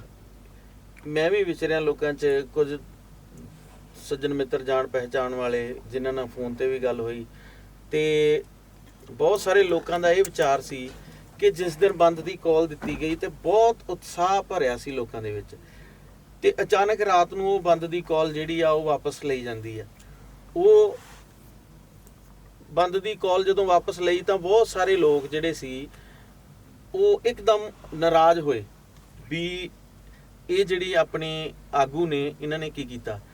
ਪਰ ਜੇ ਅਸਲ ਸੱਚ ਜਾਣਦੇ ਆ ਫਿਰ ਸਾਨੂੰ ਲੱਗਦਾ ਵੀ ਨਹੀਂ, ਬੰਦ ਦੀ ਕਾਲ ਵਾਪਸ ਹੀ ਲੈਣੀ ਜਾਇਜ਼ ਸੀ। ਪਰ ਉਹ ਤੁਸੀਂ ਜਾਣਦੇ ਆ ਆਮ ਲੋਕਾਂ ਦੇ ਦਿਲਾਂ ਵਿੱਚ ਜਿਹੜਾ ਸਮਾਜ ਸਾਡੇ ਨਾਲ ਇੱਕਦਮ ਉੱਠ ਕੇ ਖੜ ਗਿਆ, ਕੱਲ ਨੂੰ ਉਹ ਫਿਰ ਸਾਡੇ ਨਾਲ ਖੜੂਗਾ ਨਹੀਂ ਜੇ ਅਸੀਂ ਉਹਨਾਂ ਨੂੰ ਚੰਗੀ ਤਰ੍ਹਾਂ ਸਮਝਾ ਨਹੀਂ ਪਾਵਾਂਗੇ। ਬੜਾ ਵੱਡਾ ਮੁੱਦਾ ਆ ਕਿ ਜੇ ਅਸੀਂ ਐਡੀ ਵੱਡੀ ਕਾਲ ਦਿੱਤੀ ਸੀ ਤਾਂ ਇੱਕਦਮ ਅਸੀਂ ਬੰਦ ਦੀ ਕਾਲ ਰਾਤ ਨੂੰ ਵਾਪਸ ਲਈ ਆ, ਇੱਕ ਰਾਤ ਪਹਿਲਾਂ, ਤੇ ਉਹ ਕਿਉਂ ਲਈ ਆ ਵਾਪਸ ਉਹ ਤੁਸੀਂ ਮੈਨੂੰ ਲੱਗਦਾ ਜ਼ਿਆਦਾ ਬਿਹਤਰ ਸਾਡੇ ਸਮਾਜ ਨੂੰ ਥੋੜੇ ਲਫ਼ਜ਼ਾਂ ਵਿੱਚ ਸਮਝਾ ਸਕਦੇ ਆ, ਉਹ ਜ਼ਰੂਰ ਦੱਸੋ, ਮੈਂ ਉਹ ਜਾਣਨਾ ਚਾਹੁੰਦਾ। ਜੱਸੀ ਸਾਹਿਬ, ਜਿਸ ਤਰ੍ਹਾਂ ਮੇਰੇ ਐਡਵੋਕੇਟ ਭੱਟੀ ਸਾਹਿਬ ਨੇ ਦੱਸਿਆ ਕਿ ਇਹ ਰਿਜ਼ਰਵੇਸ਼ਨ ਚੋਰ ਮੋਰਚਾ ਜਿਹੜਾ ਮੋਹਾਲੀ 'ਚ ਲੱਗਾ ਫੇਸ 1 ਦੇ ਵਿੱਚ, ਜਿਨ੍ਹਾਂ ਦੀ ਅਗਵਾਈ ਸਾਡੇ ਬਹੁਤ ਹੀ ਸਤਿਕਾਰਯੋਗ ਪ੍ਰੋਫੈਸਰ ਹਰਨੇਕ ਸਿੰਘ ਜੀ ਕਰ ਰਹੇ ਨੇ, ਕਿਉਂਕਿ ਇਹ ਜਿਹੜੀ ਕਾਲ ਦੇਣ ਦਾ ਕਾਰਨ ਬਣਿਆ ਸੀ। ਸਭ ਤੋਂ ਪਹਿਲਾਂ ਜਦੋਂ ਸਰਕਾਰ ਦੇ ਨਾਲ ਜਿਹੜੀ ਵਾਰਤਾਲਾਪ ਚੱਲੀ ਆ, ਕਿਉਂਕਿ ਇਹ ਜਿਹੜਾ ਮੋਰਚਾ 20 ਅਪ੍ਰੈਲ 2023 ਤੋਂ ਸ਼ੁਰੂ ਹੋਇਆ ਚੰਡੀਗੜ੍ਹ ਦੇ ਵਿੱਚ, ਮੋਹਾਲੀ ਦੇ ਵਿੱਚ, ਤੇ ਉਹਦੇ ਦੌਰਾਨ ਸਰਕਾਰ ਤੱਕ ਜਿਹੜੀ ਨਿਊਜ਼ ਸੀ ਉਹ ਪਹੁੰਚਾਈ ਜਾਂਦੀ ਸੀਗੀ, ਪਰ ਸਰਕਾਰ ਵੱਲੋਂ ਜਿੰਨਾ ਰਿਸਪੌਂਸ ਮਿਲਣਾ ਚਾਹੀਦਾ ਸੀ ਸਮਾਜ ਨੂੰ ਜਾਂ ਸਾਡੇ ਮੋਰਚੇ ਨੂੰ, ਉਹ ਮਿਲਿਆ ਨਹੀਂ। ਅੱਛਾ ਜੀ। ਤੇ ਫਿਰ ਅਖੀਰ ਜਿਹੜੀ ਕਮੇਟੀ ਆ ਪ੍ਰੋਫੈਸਰ ਸਾਹਿਬ ਦੀ ਅਗਵਾਈ ਦੀ ਹੇਠ, ਉਹਨਾਂ ਨੇ ਸਾਰੇ ਕਮੇਟੀ ਨੇ ਬੈਠ ਕੇ ਫੈਸਲਾ ਕੀਤਾ ਕਿ ਇਹ ਮੁੱਦਾ ਜਿਹੜਾ ਆ, ਜਿਸ ਤਰ੍ਹਾਂ ਭੱਟੀ ਸਾਹਿਬ ਨੇ ਦੱਸਿਆ ਵੀ ਸਾਡੇ ਸਮਾਜ ਵਾਸਤੇ ਇੱਕ ਬਹੁਤ ਜਿਹੜੀ ਰੈਜ਼ਰਵੇਸ਼ਨ ਸੀ ਉਹ ਕਿਸ ਤਰ੍ਹਾਂ ਬਾਬਾ ਸਾਹਿਬ ਨੇ ਸਾਨੂੰ ਲੈ ਕੇ ਦਿੱਤੀ ਸੀ, ਉਹਦੇ ਉੱਤੇ ਜਿਹੜੇ ਡਾਕਾ ਆ ਉਹ ਮਾਰਦੇ ਸੀ ਇਹੀ ਲੋਕ ਜਿਹੜੇ ਕਿ ਸਾਨੂੰ ਪਸੰਦ ਨਹੀਂ ਕਰਦੇ ਔਰ ਜਨਰਲ ਕੈਟਾਗਰੀ ਦੇ ਆਪਣੇ ਆਪ ਨੂੰ ਹੋਣ ਵਾਲੇ ਆ, ਤੇ ਉਹ ਸਾਡੀਆਂ ਸੀਟਾਂ ਦੇ ਉੱਤੇ ਬੈਠ ਕੇ ਉਹਨਾਂ ਪੋਸਟਾਂ ਤੇ ਉਹ ਨੌਕਰੀ ਕਰਦੇ ਸੀ, ਤੇ ਉਹਦੇ ਨਾਲ ਜਿਹੜੇ ਸਾਡੇ ਪਰਿਵਾਰ ਸੀ, ਜਿਹੜੀਆਂ ਉਹ ਸੀਟਾਂ ਦੇ ਜਿੱਦਾਂ ਲਗਭਗ 3500 4500 ਦੱਸਿਆ, ਇਹ ਜਿਹੜੀ ਗਿਣਤੀ ਵੱਧ ਵੀ ਸਕਦੀ ਆ, ਉਹਦੇ ਨਾਲ ਸਾਡਾ ਪਰਿਵਾਰ ਕਿੰਨਾ ਪ੍ਰਫੁੱਲਤ ਹੋਣਾ ਸੀ। ਜਦੋਂ ਇਹ ਸਾਰੀਆਂ ਗੱਲਾਂ ਨੂੰ ਵਿਚਾਰਨ ਤੋਂ ਬਾਅਦ ਫਿਰ ਇਹ ਜਦੋਂ ਕਾਲ ਦਿੱਤੀ ਗਈ ਸਰਕਾਰ ਨੂੰ, ਪਹਿਲਾਂ ਸਰਕਾਰ, ਮੈਂ ਪਹਿਲਾਂ ਵੀ ਦੱਸਿਆ, ਜਦੋਂ ਉਹਨਾਂ ਨੂੰ ਪਤਾ ਲੱਗਾ, ਪਹਿਲਾਂ ਅਸੀਂ ਉਹਦੀ ਕਾਲ ਦੇਣ ਤੋਂ ਪਹਿਲਾਂ 8 ਤਰੀਕ ਨੂੰ ਜਲੰਧਰ ਦੇ ਵਿੱਚ, ਮਤਲਬ ਆਪਣੇ ਦੁਆਬੇ ਦੇ ਵਿੱਚ, ਡਾਕਟਰ BR ਅੰਬੇਦਕਰ ਭਵਨ ਦੇ ਵਿੱਚ ਪ੍ਰੋਫੈਸਰ ਸਾਹਿਬ ਦੀ ਅਗਵਾਈ ਦੇ ਵਿੱਚ ਇੱਕ ਮੀਟਿੰਗ ਕੀਤੀ ਸੀ, ਔਰ ਇੱਥੇ ਮੀਟਿੰਗ ਦੇ ਵਿੱਚ ਸਮਾਜ ਦੇ ਬਹੁਤ ਹੀ ਸਾਰੇ ਜਿਹੜੇ ਆ ਆਗੂ ਵੀ ਪਹੁੰਚੇ, ਔਰ ਪੂਰਾ ਸਮਾਜ ਦੇ ਜਿਹੜੇ ਚਿੰਤਤ ਲੋਕ ਸੀ ਉਹ ਸਾਰੇ ਉਹਦੇ ਵਿੱਚ ਪਹੁੰਚੇ ਸੀ, ਔਰ ਇੱਥੇ ਬੈਠ ਕੇ ਇਹ ਡਿਸਕਸ ਹੋਇਆ ਸੀ ਵੀ 9 ਤਰੀਕ ਨੂੰ, 8 ਨੂੰ ਮੀਟਿੰਗ ਹੋਈ, 9 ਤਰੀਕ ਨੂੰ ਸਰਕਾਰ ਵੱਲੋਂ ਜਿਹੜੀ ਕਮੇਟੀ ਬਣਾਈ ਗਈ ਸੀਗੀ, ਜਿਹਦੇ ਵਿੱਚ ਸਾਡੇ ਖਜ਼ਾਨਾ ਮੰਤਰੀ ਚੀਮਾ ਸਾਹਿਬ ਔਰ ਸਾਡੇ ਜਿਹੜੇ ਆ ਵੈਲਫੇਅਰ ਮਿਨਿਸਟਰ ਆ ਬਲਜੀਤ ਕੌਰ ਜੀ, ਔਰ ਉਹਦੇ ਵਿੱਚ ਪਹਿਲਾਂ ਕੁਲਦੀਪ ਸਿੰਘ ਧਾਰੀਵਾਲ ਦਾ ਨਾਮ ਵੀ ਸੀ, ਉਹ ਸਬ ਕਮੇਟੀ ਜਿਹੜੀ ਉਹ ਬਣਾਈ ਗਈ ਸੀਗੀ, ਤੇ ਉਹ ਫਿਰ ਕਿਹਾ ਗਿਆ ਵੀ 9 ਤਰੀਕ ਨੂੰ ਜਿਹੜੀ ਆ ਸਬ ਕਮੇਟੀ ਜਿਹੜੀ ਆ ਮੀਟਿੰਗ ਕਰੇਗੀ, ਤੇ ਉਹਦੇ ਲਈ ਇਹ ਕਿਹਾ ਗਿਆ ਸੀ ਪਹਿਲਾਂ ਵੀ ਸਾਡੀ ਜਿਹੜੀ ਮੀਟਿੰਗ ਆ ਉਹ CM ਸਾਹਿਬ ਨਾਲ ਕਰਾਓ, ਤੇ CM ਸਾਹਿਬ ਦੇ ਨਾਲ ਉਦੋਂ ਪਤਾ ਨਹੀਂ ਉਹਨਾਂ ਦੇ ਕੀ ਰਜੇਵੇਂ ਹੋ ਗਏ। 9 ਤਰੀਕ ਨੂੰ ਉਹ ਜਿਹੜੀ ਕਮੇਟੀ ਸੀਗੀ ਆਪਣੀ ਪ੍ਰੋਫੈਸਰ ਸਾਹਿਬ ਦੀ ਅਗਵਾਈ ਹੇਠ, ਉਹ CM ਸਾਹਿਬ ਉੱਥੇ ਪੰਜਾਬ ਭਵਨ ਦੇ ਵਿੱਚ ਜਦੋਂ ਗਈ ਕਮੇਟੀ, ਉਹ ਨਹੀਂ ਮਿਲ ਸਕੀ, ਉਹਨਾਂ ਦੀ ਕੁਝ ਰਜੇਵੇਂ ਸੀ ਜਾਂ ਕਿਸੇ ਤਰ੍ਹਾਂ ਚੱਲ ਗਿਆ। ਉੱਥੋਂ ਫਿਰ ਕੀ ਹੋਇਆ, ਜਿਹੜੀ ਉੱਥੇ ਕਮੇਟੀ ਸੀ ਉਹਨਾਂ ਨੇ ਉੱਥੇ ਹੀ ਖੜ ਕੇ ਇਹ ਫੈਸਲਾ ਲਿਆ ਵੀ ਜਿਹੜੀ ਆ 12 ਤਰੀਕ ਦੀ ਜਿਹੜੀ ਕਾਲ ਆ ਉਹ ਪੂਰੇ ਪੰਜਾਬ ਦੇ ਵਿੱਚ ਇਸ ਮੁੱਦੇ ਨੂੰ ਦਾ ਕਰਕੇ ਪੂਰੇ ਪੰਜਾਬ ਦੇ ਵਿੱਚ ਉਹ ਕਾਲ ਜਿਹੜੀ ਉਹ ਦੇ ਦਿੱਤੀ ਗਈ ਸੀ। ਉਹਦੇ ਨਾਲ ਜਦੋਂ ਉੱਥੋਂ ਇੱਕ ਮੈਸੇਜ ਗਿਆ ਪੂਰੇ ਪੰਜਾਬ ਦੇ ਵਿੱਚ, ਤਾਂ ਸਾਰਾ ਸਮਾਜ ਜਿਹੜਾ ਉਹ ਉਹਦੇ ਲਈ ਐਗਰੀ ਹੋ ਗਿਆ, ਉਹਦੇ ਨਾਲ ਪੂਰੇ ਪੰਜਾਬ ਦੇ ਵਿੱਚ ਪੂਰਾ ਸਮਾਜ ਜਿਹੜਾ ਅਵੇਅਰ ਹੋ ਗਿਆ, ਉਹਨਾਂ ਨੇ ਪੂਰੇ ਪੰਜਾਬ ਨੂੰ ਬੰਦ ਦੀ ਜਿਹੜੀ ਉਹ ਕਾਲ ਦੇ ਦਿੱਤੀ। ਜਦੋਂ ਬੰਦ ਦੀ ਕਾਲ ਦੇ ਦਿੱਤੀ ਗਈ ਕਮੇਟੀ ਵੱਲੋਂ, ਤੇ ਜਿਹੜਾ ਧੁਰਾ ਸੀ ਜਲੰਧਰ ਦੇ ਵਿੱਚ ਜਦੋਂ ਮੀਟਿੰਗ ਹੋਈ 11 ਤਰੀਕ ਨੂੰ, ਇਹ ਡਾਕਟਰ BR ਅੰਬੇਦਕਰ ਭਵਨ ਦੇ ਵਿੱਚ, ਉੱਥੇ ਸਾਰਾ ਸਮਾਜ ਇਕੱਠਾ ਹੋਣ ਦੇ ਕਰਕੇ ਜਿਹੜੇ ਜਿੰਨੇ ਵੀ ਸਾਡੀਆਂ ਜਥੇਬੰਦੀਆਂ ਸੀ, ਉਹਨਾਂ ਨੇ ਜਦੋਂ ਕਾਲ ਦੇਖੀ ਤੇ ਜਿੰਨੀ ਵੀ ਰਿਪੋਰਟ ਸੀਗੀਆਂ CDC ਇੰਟੈਲੀਜੈਂਸੀ ਦੀਆਂ, ਉਹਨਾਂ ਨੇ ਦੇਖਿਆ ਵੀ ਜਿਹੜੀ ਬੰਦ ਜਿਹੜਾ ਹੋਣ ਜਾ ਰਿਹਾ ਆ, ਇਹਦੇ ਨਾਲ ਬਹੁਤ ਵੱਡਾ ਜਿਹੜਾ ਸਰਕਾਰ ਨੂੰ ਆ ਉਹ ਘਾਟਾ ਪੈ ਸਕਦਾ, ਤੇ ਸਰਕਾਰ ਦੀ ਵੀ ਜਿਹੜਾ ਉਹਦਾ ਅਕਸ਼ਾ ਉਹ ਖਰਾਬ ਹੋ ਸਕਦਾ। ਇਸ ਕਰਕੇ ਫਿਰ ਉਹ ਇੰਟੈਲੀਜੈਂਸੀ ਦੀ ਜਿਹੜੀ ਰਿਪੋਰਟ ਸੀ ਉਹ ਜਿਹੜੀ ਸਰਕਾਰ ਤੱਕ ਪਹੁੰਚੀ, ਉਹਨਾਂ ਨੇ ਫਿਰ ਇਮੀਡੀਏਟਲੀ CM ਸਾਹਿਬ ਨੇ ਉਹ ਜਿਹੜੀ ਕਮੇਟੀ ਜਿਹੜਾ ਮੈਂ ਤੁਹਾਨੂੰ ਪਹਿਲਾਂ ਕਿਹਾ ਉਹ ਗਠਨ ਕੀਤੀ। ਉਹਨਾਂ ਨੇ ਫਿਰ ਕਿਹਾ ਵੀ ਇਹ 13 ਤਰੀਕ ਨੂੰ ਚੀਮਾ ਸਾਹਿਬ ਦੀ ਅਗਵਾਈ ਦੇ ਵਿੱਚ ਉੱਥੇ ਜਿਹੜੀ ਆ ਕਮੇਟੀ ਆ ਉਹ ਹੋਏਗੀ, ਤੇ ਉਹਦੇ ਵਿੱਚ ਜਿਹੜੇ ਆ ਜਿੰਨੇ ਵੀ ਇਹ ਕੇਸ ਆ ਸਾਡੇ ਉਹਨਾਂ ਨੂੰ ਵਿਚਾਰਿਆ ਜਾਵੇਗਾ, ਔਰ 13 ਤਰੀਕ ਦੇ ਵਿੱਚ ਜਿਹੜਾ ਬੈਠ ਕੇ ਉਹਦੇ ਵਿੱਚ ਮਿਨਿਸਟਰ ਸਾਹਿਬ ਚੀਮਾ ਸਾਹਿਬ ਔਰ ਬਲਜੀਤ ਕੌਰ ਜੀ ਸਾਡੇ ਵੈਲਫੇਅਰ ਮਿਨਿਸਟਰ ਜਿਹੜੇ ਆ ਉਹ ਬੈਠੇ ਸੀ। ਉਹਦੇ ਵਿੱਚ ਜਿਹੜੇ ਸਾਡੇ ਡਿਪਾਰਟਮੈਂਟ ਦੇ ਡਾਇਰੈਕਟਰ ਸੀ, ਜਿਹੜੇ ਆਫੀਸਰ ਸੀ, ਉਹਨਾਂ ਨੇ ਫਿਰ ਇਹਨਾਂ ਨੂੰ ਡਾਇਰੈਕਸ਼ਨ ਦਿੱਤੀ ਵੀ ਇਮੀਡੀਏਟਲੀ ਇਹਨਾਂ ਦੇ ਉੱਤੇ ਜਿਹੜਾ ਆ ਉਹ ਐਕਸ਼ਨ ਲਵੋ, ਔਰ ਉਹਨਾਂ ਨੇ ਉਸੇ ਮੀਟਿੰਗ ਦੇ ਵਿੱਚ 22 ਜਿਹੜੇ ਸੀਗੇ ਜਾਲੀ ਸਰਟੀਫਿਕੇਟ ਜਿਹੜੇ ਸੀ ਉਹ ਇਮੀਡੀਏਟਲੀ ਉੱਥੇ ਮੀਟਿੰਗ ਦੇ ਵਿੱਚ ਬੈਠੇ ਹੀ ਜਿਹੜੇ ਆ ਉਹ ਰੱਦ ਕਰ ਦਿੱਤੇ ਸੀ। ਮਤਲਬ ਸਰਕਾਰ ਨੇ ਦੇਖਿਆ ਕਿ ਜਿਹੜਾ ਸਮਾਜ ਆ ਹੁਣ ਇਧਰਲੇ ਪਾਸੇ ਨੂੰ ਆ ਰਿਹਾ ਤੇ ਸਰਕਾਰ ਨੇ ਫਿਰ ਉਹਨੂੰ ਦੇਖਿਆ, ਫਿਰ ਇਮੀਡੀਏਟਲੀ ਉਹਨਾਂ ਨੇ ਫੈਸਲਾ ਲੈ ਕੇ 22 ਰੱਦ ਕਰਤੇ ਔਰ ਬਾਕੀ ਉਹਨਾਂ ਨੇ ਕਿਹਾ ਵੀ ਜਿਹੜੇ ਸਾਨੂੰ 15 ਦਿਨ ਦਾ ਟਾਈਮ ਹੋਲੋ, ਜਿਸ ਤਰ੍ਹਾਂ 93 ਆ, ਕੁੱਲ 93 ਦੀ ਜਿਹੜੀ ਪਹਿਲੀ ਲਿਸਟ ਜਿਹੜੀ ਆਈ ਆ ਉਦਾਂ ਤਾਂ 45 ਜਾਂ 4500 ਵੱਧ ਵੀ ਸਕਦਾ ਆ। ਉਹਦੇ ਨਾਲ ਕਹਿੰਦੇ ਵੀ 15 ਦਿਨ ਦੇ ਵਿੱਚ ਸਮੇਂ ਦੇ ਕੇ ਜਿਹੜੇ ਬਾਕੀ ਆ ਅਸੀਂ ਉਹਨਾਂ ਨੂੰ ਰੱਦ ਵੀ ਕਰ ਦੇਵਾਂਗੇ। ਇਹ ਸਾਡਾ ਜਿਹੜਾ ਪ੍ਰੋਸੈਸ ਹੈ ਇਹਦੇ ਜਾਰੀ ਆ। ਸਹੀ ਹੈ। ਬੰਦੀ ਕਾਲ ਵਾਪਸ ਕਿਉਂ ਹੋਈ ਹੈ ਤਾਂ ਤੁਸੀਂ ਵਿਸਤਾਰ ਨਾਲ ਸਮਝਾਤਾ। ਪੱਟੀ ਭਾਜੀ, ਜਿਹੜੀ ਇਹਨਾਂ ਦੀ ਗੱਲ ਤੋਂ ਮੈਨੂੰ ਲੱਗਾ ਵੀ 9 ਤਰੀਕ ਦੀ ਮੀਟਿੰਗ ਜਿਹੜੀ ਸੀਐਮ ਸਾਹਿਬ ਨਾਲ ਕਰਨ ਦਾ ਟਾਈਮ ਮਿਲਿਆ ਕਮੇਟੀ ਨੂੰ, ਤੇ ਸੀਐਮ ਸਾਹਿਬ ਮਤਲਬ ਇਹ ਪਹਿਲੀ ਵਾਰੀ ਨਹੀਂ 9 ਤਰੀਕ, ਹਰ ਵਾਰ ਦੀ ਤਰ੍ਹਾਂ ਰੁਝੇਵੇਂ ਪੈ ਗਏ ਉਹਨਾਂ ਨੂੰ। ਤੇ ਉਸ ਤੋਂ ਅੱਗੇ ਚਲੋ ਸਾਡਾ ਸਮਝਦਾਰ ਸੂਝਵਾਨ ਸਮਾਜ ਆਗੂ ਜਿਹੜੇ ਵਧੀਆ ਨਿਕਲੇ, ਬੰਦ ਦੀ ਕਾਲ ਵਾਪਸ ਲਈ, ਕਿਉਂਕਿ ਬੰਦ ਨਾਲ ਨੁਕਸਾਨ ਹੀ ਹੋਣਾ ਸੀ, ਕੋਈ ਫਾਇਦਾ ਨਹੀਂ ਹੋਣਾ ਸੀ।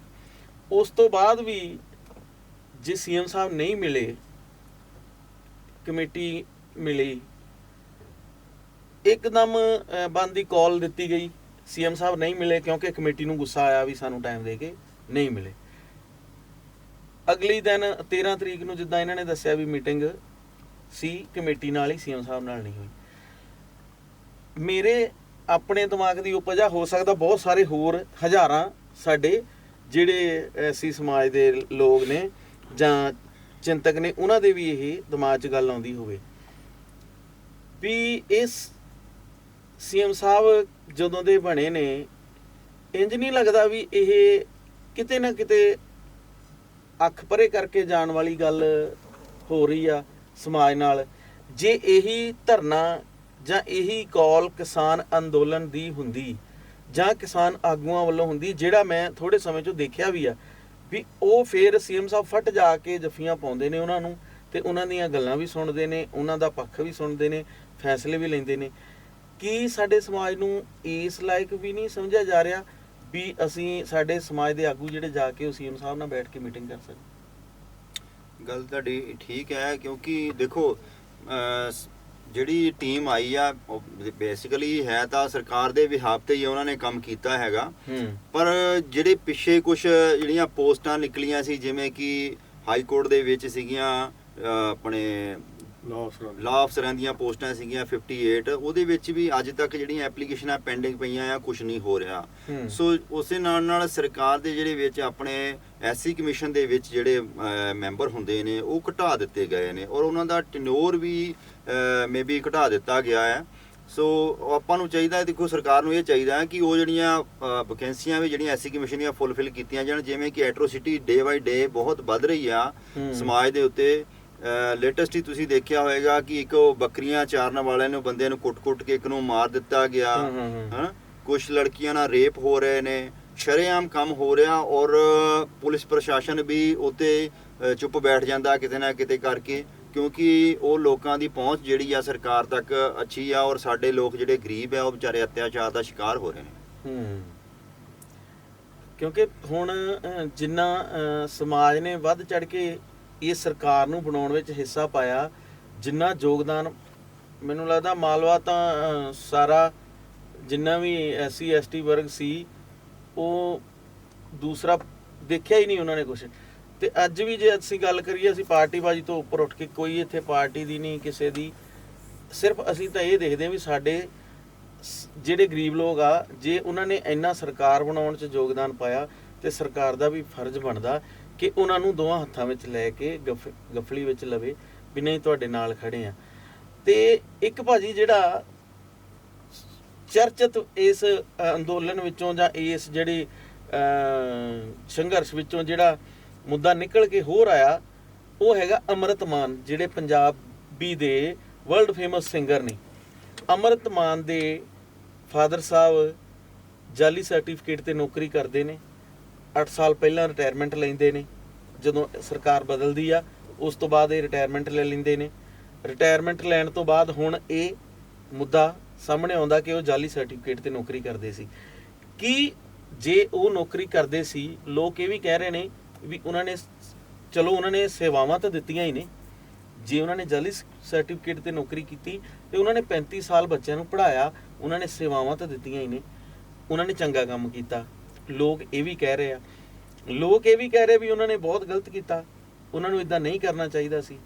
ਲੋਕ ਇਹ ਵੀ ਕਹਿ ਰਹੇ ਆ ਕਿ ਜੇ ਉਸ ਟਾਈਮ ਪਤਾ ਨਹੀਂ ਕਿੰਨੀ ਕੁ ਜ਼ਰੂਰਤ ਹੋਣੀ ਉਹਨਾਂ ਨੂੰ, ਕਿੰਨੇ ਕੁ ਮਜਬੂਰ ਹੋਣੇ ਆ ਜਿਹੜਾ ਉਹ ਸਰਟੀਫਿਕੇਟ SC ਸਰਟੀਫਿਕੇਟ ਲੈ ਕੇ ਨੌਕਰੀ ਤੇ ਲੱਗੇ।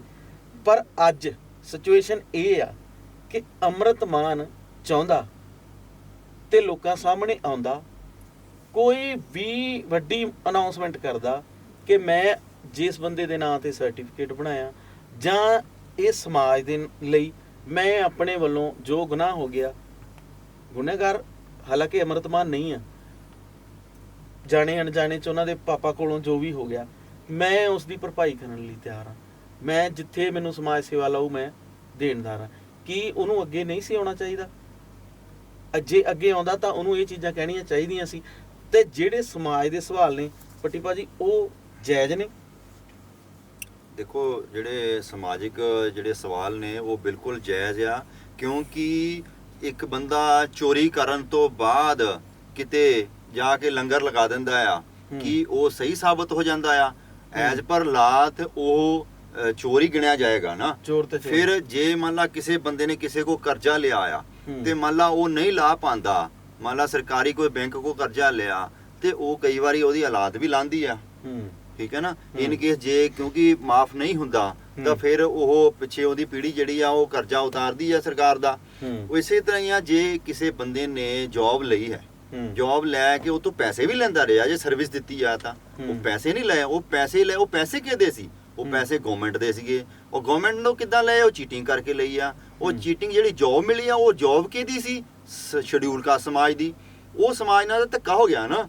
ਉਹ ਤਾਂ ਵਿਚਾਰਾ ਉੱਥੇ ਰਿਹਾ ਜਾਂ ਤਾਂ ਉਹਨੇ ਹੋਇਆ ਵੇ। ਦੇਖੋ ਜੀ, ਅੱਜ ਮੈਂ ਜੌਬ ਵੀ ਕੀਤੀ ਸੀ ਤਾਂ ਮੈਂ ਨਾਲ 10 ਨਿਆਣੇ 20 ਨਿਆਣੇ ਜਾਂ ਪਿੰਡ ਦੇ ਵਿੱਚ ਇੰਨੇ ਲੋਕਾਂ ਦਾ ਸ਼ਡਿਊਲ ਕਾਸਟਾਂ ਨੂੰ ਪੜ੍ਹਾਈ ਲਈ ਵੀ ਤਿਆਰ ਕੀਤਾ ਵੀ ਇਹ ਵੀ ਜੌਬ ਲੈ ਲੈਣ, ਹਨਾ। ਤੁਸੀਂ ਤਾਂ ਸਾਰੀ ਉਮਰ ਮਲਾਈ ਖਾ ਗਏ, ਪਿੱਛੇ ਕੀ ਰਹਿ ਗਿਆ? ਸਮਾਜ ਜਿਹੜਾ ਤਾਂ ਉਦਾਂ ਦਾ ਉਦਾਂ ਹੀ ਰਹਿ ਗਿਆ। ਸੋ ਇਹਦੇ ਨਾਲ ਦੇਖੋ, ਜੇ ਪੂਰੀ ਤਰ੍ਹਾਂ ਪ੍ਰੋਪਰਲੀ ਉਹਨੇ ਰਿਪੋਰਟ ਤਾਂ ਆਈ ਹੈ ਕਿ ਬਿਲਕੁਲ ਸਹੀ ਹੈ ਕਿ ਉਹਨਾਂ ਨੇ ਜੌਬ ਲੈ ਕੇ ਰਿਟਾਇਰ ਹੋ ਗਏ ਉਹ SC ਸ਼ਡਿਊਲ ਕਾਸਟ ਸਰਟੀਫਿਕੇਟ ਤੋਂ, ਤਾਂ ਉਹਨਾਂ ਨੂੰ ਪ੍ਰੋਪਰ ਉਹਦੀ ਪ੍ਰਾਪਰਟੀ ਵੀ ਜ਼ਬਤ ਹੋਣੀ ਚਾਹੀਦੀ, ਉਹਦਾ ਹਰਜਾਨਾ ਵੀ ਭਰਨਾ ਚਾਹੀਦਾ। ਜੋ ਉਹਨੇ ਬਣਾਈ ਹੈਗੀ ਪ੍ਰਾਪਰਟੀ ਜਾਂ ਸਾਰਾ ਜਿਹੜਾ ਹੱਕ ਲਿਆ ਆ ਸ਼ਡਿਊਲ ਕਾਸਟਾਂ ਦਾ ਐਜ਼ ਪਰ ਲਾ SC ST ਐਕਟ ਜਾਂ ਜਿਹੜੇ 420 ਜਿਹੜੀ ਹੋਈ ਆ ਉਹਦੇ ਅਕੋਰਡਿੰਗ ਉਹਨੂੰ ਸਜ਼ਾ ਹੋਣੀ ਚਾਹੀਦੀ ਆ, ਉਹਦੇ ਤੇ ਧਾਰਾਵਾਂ ਲੱਗਣੀਆਂ ਚਾਹੀਦੀਆਂ, ਪ੍ਰੋਪਰਲੀ FIR ਕੱਟੀ ਹੋਣੀ ਚਾਹੀਦੀ ਆ। ਨਹੀਂ, ਹੁਣ ਤਾਂ ਵੈਸੇ ਮੈਨੂੰ ਲੱਗਦਾ ਮੌਕਾ ਹੀ ਟਾਈਮ ਜਿਹੜਾ ਲੰਘ ਚੁੱਕਾ। ਜੇ ਹਫਤੇ 5 ਦਿਨ 4 ਦਿਨ 10 ਦਿਨ ਬਾਅਦ ਵੀ ਅੰਮ੍ਰਿਤ ਮਾਨ ਨੂੰ, ਕਿਉਂਕਿ ਉਹ ਲੋਕ ਉਹਨੂੰ ਪਿਆਰ ਕਰਦੇ ਸੀ, ਪੰਜਾਬੀ ਆਰਟਿਸਟ ਜਿਹੜੇ ਆ ਉਹਨਾਂ ਨੂੰ ਲੋਕ ਸਾਰੇ ਹੀ ਆਪਣੇ ਪਿਆਰ ਕਰਦੇ ਨੇ, ਕੋਈ ਜਾਤ ਪਾਤ ਦੇਖ ਕੇ ਨਹੀਂ ਕਰਦਾ। ਹਾਲਾਂਕਿ ਗਾਣਿਆਂ ਵਿੱਚ ਜ਼ਿਆਦਾਤਰ ਜਾਤ ਪਾਤ ਨੂੰ ਹੀ ਸਰਾਹਿਆ ਜਾਂਦਾ ਤੇ ਉਹ ਮੈਂ ਕਹਿਣਾ ਨਹੀਂ ਚਾਹੁੰਦਾ। ਸਾਡੀ ਇਹ ਲਾਈਨ ਆ, ਅਸੀਂ ਸੰਗੀਤਕ ਲਾਈਨ ਦੇ ਨਾਲ ਜੁੜੇ ਹੋਏ ਆ। ਮੈਨੂੰ ਲੱਗਦਾ ਸੀ ਵੀ ਅੰਮ੍ਰਿਤ ਮਾਨ ਨੂੰ ਅੱਗੇ ਆਉਣਾ ਚਾਹੀਦਾ ਸੀ। ਜੇ ਹੁਣ ਆਉਂਦਾ, ਹੁਣ ਤਾਂ ਉਹਦਾ ਕੋਈ ਫਾਇਦਾ ਨਹੀਂ ਆ ਵੀ ਅੰਮ੍ਰਿਤ ਮਾਨ ਚਾਹੇ ਅੱਗੇ ਆਵੇ ਚਾਹੇ ਨਾ ਆਵੇ, ਹੁਣ ਜੋ ਹੋਣਾ ਸੀ ਉਹ ਹੋ ਗਿਆ। ਪਰ ਜਿਹੜਾ ਮੈਂ ਤੁਹਾਨੂੰ ਪੁੱਛਿਆ ਸੀ ਵੀ ਜੇ ਉਹ ਅੱਗੇ ਆਉਂਦਾ ਤਾਂ ਕੀ ਸਮਾਜ ਨੂੰ ਉਹਨਾਂ ਨੂੰ ਮਾਫ ਕਰਨਾ ਚਾਹੀਦਾ ਜਾਂ? ਦੇਖੋ, ਉਹ ਤਾਂ ਆਂਦੀ ਹੈਗੀ ਕਿ ਉਹਦੀ ਵਰਡਿੰਗ ਉਹ ਕਿੱਦਾਂ ਕਿਸ ਤਰੀਕੇ ਨਾਲ ਅੱਗੇ ਆ ਰਿਹਾ ਤੇ ਉਹਨੂੰ ਉਸੇ ਟਾਈਮ ਹੀ ਵਿਚਾਰਿਆ ਜਾਏਗਾ ਨਾ। ਜਿਹੜੀ ਚੀਜ਼ ਹਾਲੇ ਹੋਈ ਨਹੀਂ, ਆਪਾਂ ਉਹਦੇ ਬਾਰੇ ਉਹਦੇ ਪਹਿਲਾਂ ਦੱਸ ਨਹੀਂ ਸਕਦੇ ਉਹਦੇ ਬਾਰੇ ਕਿ ਸਮਾਜ ਦਾ ਉਹ ਨਜ਼ਰੀਆ ਕੀ ਹੋਏਗਾ ਉਹਨੂੰ ਦੇਖਣ ਤੋਂ ਬਾਅਦ, ਉਹ ਕੀ ਸਟੇਟਮੈਂਟ ਦਿੰਦੇ ਹੈਗੇ ਆ। ਔਰ ਦੇਖੋ, ਜੇ ਉਹ ਉਹਨਾਂ ਨੂੰ ਬਾਰ-ਬਾਰ ਜਿਹੜਾ ਸਮਾਜ ਵੱਲੋਂ ਟਾਰਗੇਟ ਕੀਤਾ ਜਾ ਰਿਹਾ, ਦੇਖੋ ਬੇਸ਼ੱਕ ਉਹਨਾਂ ਦਾ ਜਿਹੜਾ ਆਫੈਂਸ ਉਹਨਾਂ ਨੇ ਕੋਈ ਨਹੀਂ ਕੀਤਾ, ਪਰ ਉਹ ਬਾਰ-ਬਾਰ ਉਹ ਗੱਲ ਇਹ ਆ ਰਹੀ ਹੈ ਕਿ ਉਹ ਪ੍ਰਮੋਟ ਕੀਤਾ ਜਾਂਦਾ ਸੀ ਕਾਸਟ ਨੂੰ, ਨਾ ਕਿ ਕੋਈ ਸੰਗੀਤ ਬਹੁਤ ਅੱਛਾ ਗਾਉਂਦੇ ਨੇ, ਵਧੀਆ ਹੈ, ਠੀਕ ਹੈ, ਸੰਗੀਤ ਵੀ ਅੱਛੀ ਗੱਲ ਹੈ, ਉਹ ਗਾਣਾ ਚਾਹੀਦਾ ਜਿੱਦਾਂ ਵੀ, ਮਤਲਬ ਉਹਨਾਂ ਨੇ ਆਪਣਾ ਨਾਮ ਕਮਾਇਆ ਵਾ, ਉਹ ਗੱਲ ਅਲੱਗ ਹੈਗੀ ਆ। ਪਰ ਉਹਨੇ ਕੀ ਹੈਗਾ ਸੀ, ਇੱਕ ਹੀ ਕਾਸਟ ਨੂੰ ਜਿਹੜਾ ਆ ਬਾਰ-ਬਾਰ ਦੱਸਿਆ ਜਾਂਦਾ ਕਿ ਮੈਂ ਫਲਾਨਾ ਆ ਰਿਹਾ ਬਾਰ-ਬਾਰ। ਦੇਖੋ, ਸਾਡਾ ਕਿਸੇ ਕਾਸਟ ਦੇ ਨਾਲ ਕੋਈ ਵੈਰ ਵਿਰੋਧ ਨਹੀਂ ਹੈ, ਪਰ ਇਹਦੇ ਨਾਲ ਤੁਸੀਂ ਉਹ ਵੀ ਚੀਜ਼ ਤਾਂ ਅੱਗੇ ਲਿਆ ਸਕਦੇ ਕਿ ਸਮਾਜ ਵਿੱਚ ਜਿਹੜੀ ਸਿੱਖ ਗੁਰੂਆਂ ਦੀ ਸੋਚ ਸੀਗੀ, ਏਕਤਾ ਜਿਹੜੀ ਆ, ਜਾਂ ਮਾਨਸ ਕੀ ਜਾ ਸਕਵੇ ਕੋ ਏਕ ਪਹਿਚਾਨੋ, ਜੋ ਗੁਰੂਆਂ ਦਾ ਸੰਦੇਸ਼ ਸੀ ਉਹ ਵੀ ਅੱਗੇ ਕਿਸੇ ਤਰੀਕੇ ਨਾਲ ਆਉਣਾ ਚਾਹੀਦਾ। ਤੁਸੀਂ ਸਮਾਜਿਕ ਗੀਤ ਵੀ ਹੋਰ ਵੀ ਗਾ ਸਕਦੇ ਹੋ। ਸਹੀ ਹੈ।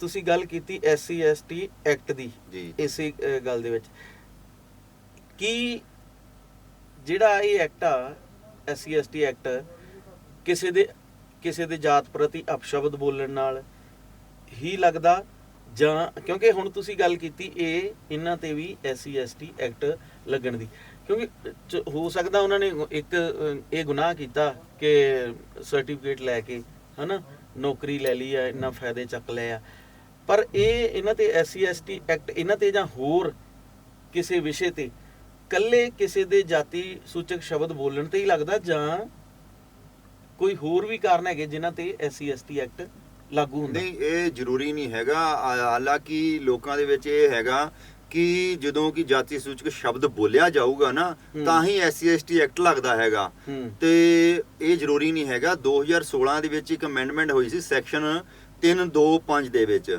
ਸੈਕਸ਼ਨ ਜਿਹੜਾ ਆ 3 ਹੈਗਾ, ਉਹਦਾ ਕਲੋਜ਼ 2 ਔਰ 5 ਦੇ ਵਿੱਚ ਜਿਹੜੀ ਹੈ ਇੱਕ ਅਮੈਂਡਮੈਂਟ ਹੋ ਗਈ ਸੀ 2016 ਵਿੱਚ। ਇੱਕ ਸ਼ਬਦ ਆਇਆ ਸੀ ਨੋਇੰਗ।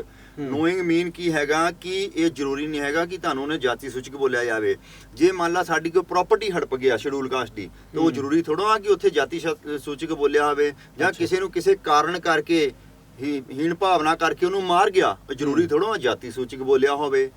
ਸੋ ਇਸੇ ਤਰ੍ਹਾਂ ਹੀ ਇਹਨੂੰ ਲੈ ਕੇ ਜਿਵੇਂ ਕਿ ਸ਼ਡਿਊਲ ਕਾਸਟਾਂ ਨੂੰ ਮਤਲਬ ਸਰਕਾਰੀ ਖੂਹਾਂ 'ਚੋਂ ਪਾਣੀ ਨਹੀਂ ਲੈਣ ਦਿੱਤਾ ਜਾਂਦਾ ਸੀ, ਜ਼ਰੂਰੀ ਥੋੜਾ ਜਾਤੀ ਸੂਚਕ ਬੋਲਿਆ ਹੋਵੇ। ਉਹ ਇਹ ਮਤਲਬ ਉਹਦਾ ਇਹ ਹੈ ਕਿ ਇਹ ਜ਼ਰੂਰੀ ਹੈ ਕਿ ਉਹ ਸਿਰਫ ਤੁਹਾਨੂੰ ਜਾਣਦਾ ਹੋਵੇ ਤੁਸੀਂ ਸ਼ਡਿਊਲ ਕਾਸਟ ਹੋ, ਦੈਨ ਉੱਤੇ SC ST ਐਕਟ ਸੈਕਸ਼ਨ 3 ਜਿਹੜਾ ਆ ਲਾਗੂ ਹੁੰਦਾ ਆ। ਜਿਵੇਂ ਕਿ ਇੱਥੇ ਕਾਫੀ ਆਏ ਨੇ ਮੁੱਦੇ। ਮੋਗੇ ਦੇ ਵਿੱਚ 2 ਲੜਕੀਆਂ ਜਿਹੜੀਆਂ ਆ ਸ਼ਰੇਆਮ ਗੋਲੀ ਮਾਰ ਕੇ ਇੱਕ ਧਨਾੜ ਜਾਟ ਦੇ ਜਿਹੜੇ ਹੈਗੇ ਆ ਆਪਣੇ ਜਾਤ ਨੂੰ ਉੱਚ ਸਮਝਦੇ ਆ, ਉਹਨਾਂ ਨੂੰ ਮਾਰ ਦਿੱਤਾ ਗਿਆ ਸੀ। ਸੋ ਉਹਦੇ ਵਿੱਚ ਵੀ SC ST ਐਕਟ ਲੱਗਾ ਆ। ਔਰ ਇੱਥੇ ਇੱਕ ਰਾਣਾ ਜੰਗ ਬਹਾਦਰ ਫਿਲਮੀ ਐਕਟਰ ਸੀਗਾ ਜਿਹਦੇ ਉੱਤੇ FIR ਜਲੰਧਰ ਦੇ ਵਿੱਚ ਹੋਈ ਸੀਗੀ। ਉਹਨੇ ਭਗਵਾਨ ਵਾਲਮੀਕ ਤੇ ਨੂੰ ਗਲਤ ਬੋਲਿਆ ਸੀਗਾ, ਔਰ ਕਈ ਅਪਸ਼ਬਦ ਜਿਹੜਾ ਲੈ ਕੇ ਉਹਨੇ ਇੱਕ ਵੀਡੀਓ ਜਿਹੜੀ ਵਾਇਰਲ ਹੋ ਗਈ ਸੀ। ਉਹਦੇ ਤਹਿਤ ਉਹਦੇ ਵਿੱਚ ਜਾਤੀ ਸੂਚਕ ਸ਼ਬਦ ਨਹੀਂ ਹੈ, ਪਰ ਉੱਤੇ SC ST ਐਕਟ ਲੱਗਾ ਆ। ਕਿਉਂ ਲੱਗਾ? ਕਿਉਂਕਿ ਐਵਰੀ ਪਰਸਨ ਜਾਣਦਾ ਆ ਕਿ ਭਗਵਾਨ ਵਾਲਮੀਕ ਨੂੰ ਮੰਨਣ ਵਾਲੇ ਲੋਕ ਸ਼ਡਿਊਲ ਕਾਸਟ ਨੇ, ਤੋ ਇਹ ਗੱਲ ਜ਼ਰੂਰੀ ਹੈ ਕਿ ਉਹਨੂੰ ਜਾਣਦਾ ਚਾਹੀਦਾ। ਸੋ ਇਸੇ ਕਰਕੇ ਉੱਤੇ ਸੈਕਸ਼ਨ 325 ਥੱਲੇ ਉਹਦੀ ਬੇਲ ਐਂਟੀਸਿਪੇਟਰੀ ਇੱਥੋਂ ਡਿਸਮਿਸ ਵੀ ਹੋਈ ਸੀਗੀ, ਔਰ ਉਸ ਤੋਂ ਇਲਾਵਾ ਫਿਰ ਉਹਨੂੰ ਸਰੈਂਡਰ ਕਰਨਾ ਪਿਆ। ਅੰਦਰ ਜੇਲ੍ਹ 'ਚ ਜਾ ਕੇ ਉਹਦੀ ਜ਼ਮਾਨਤ ਹੋਈ ਆ। Very good.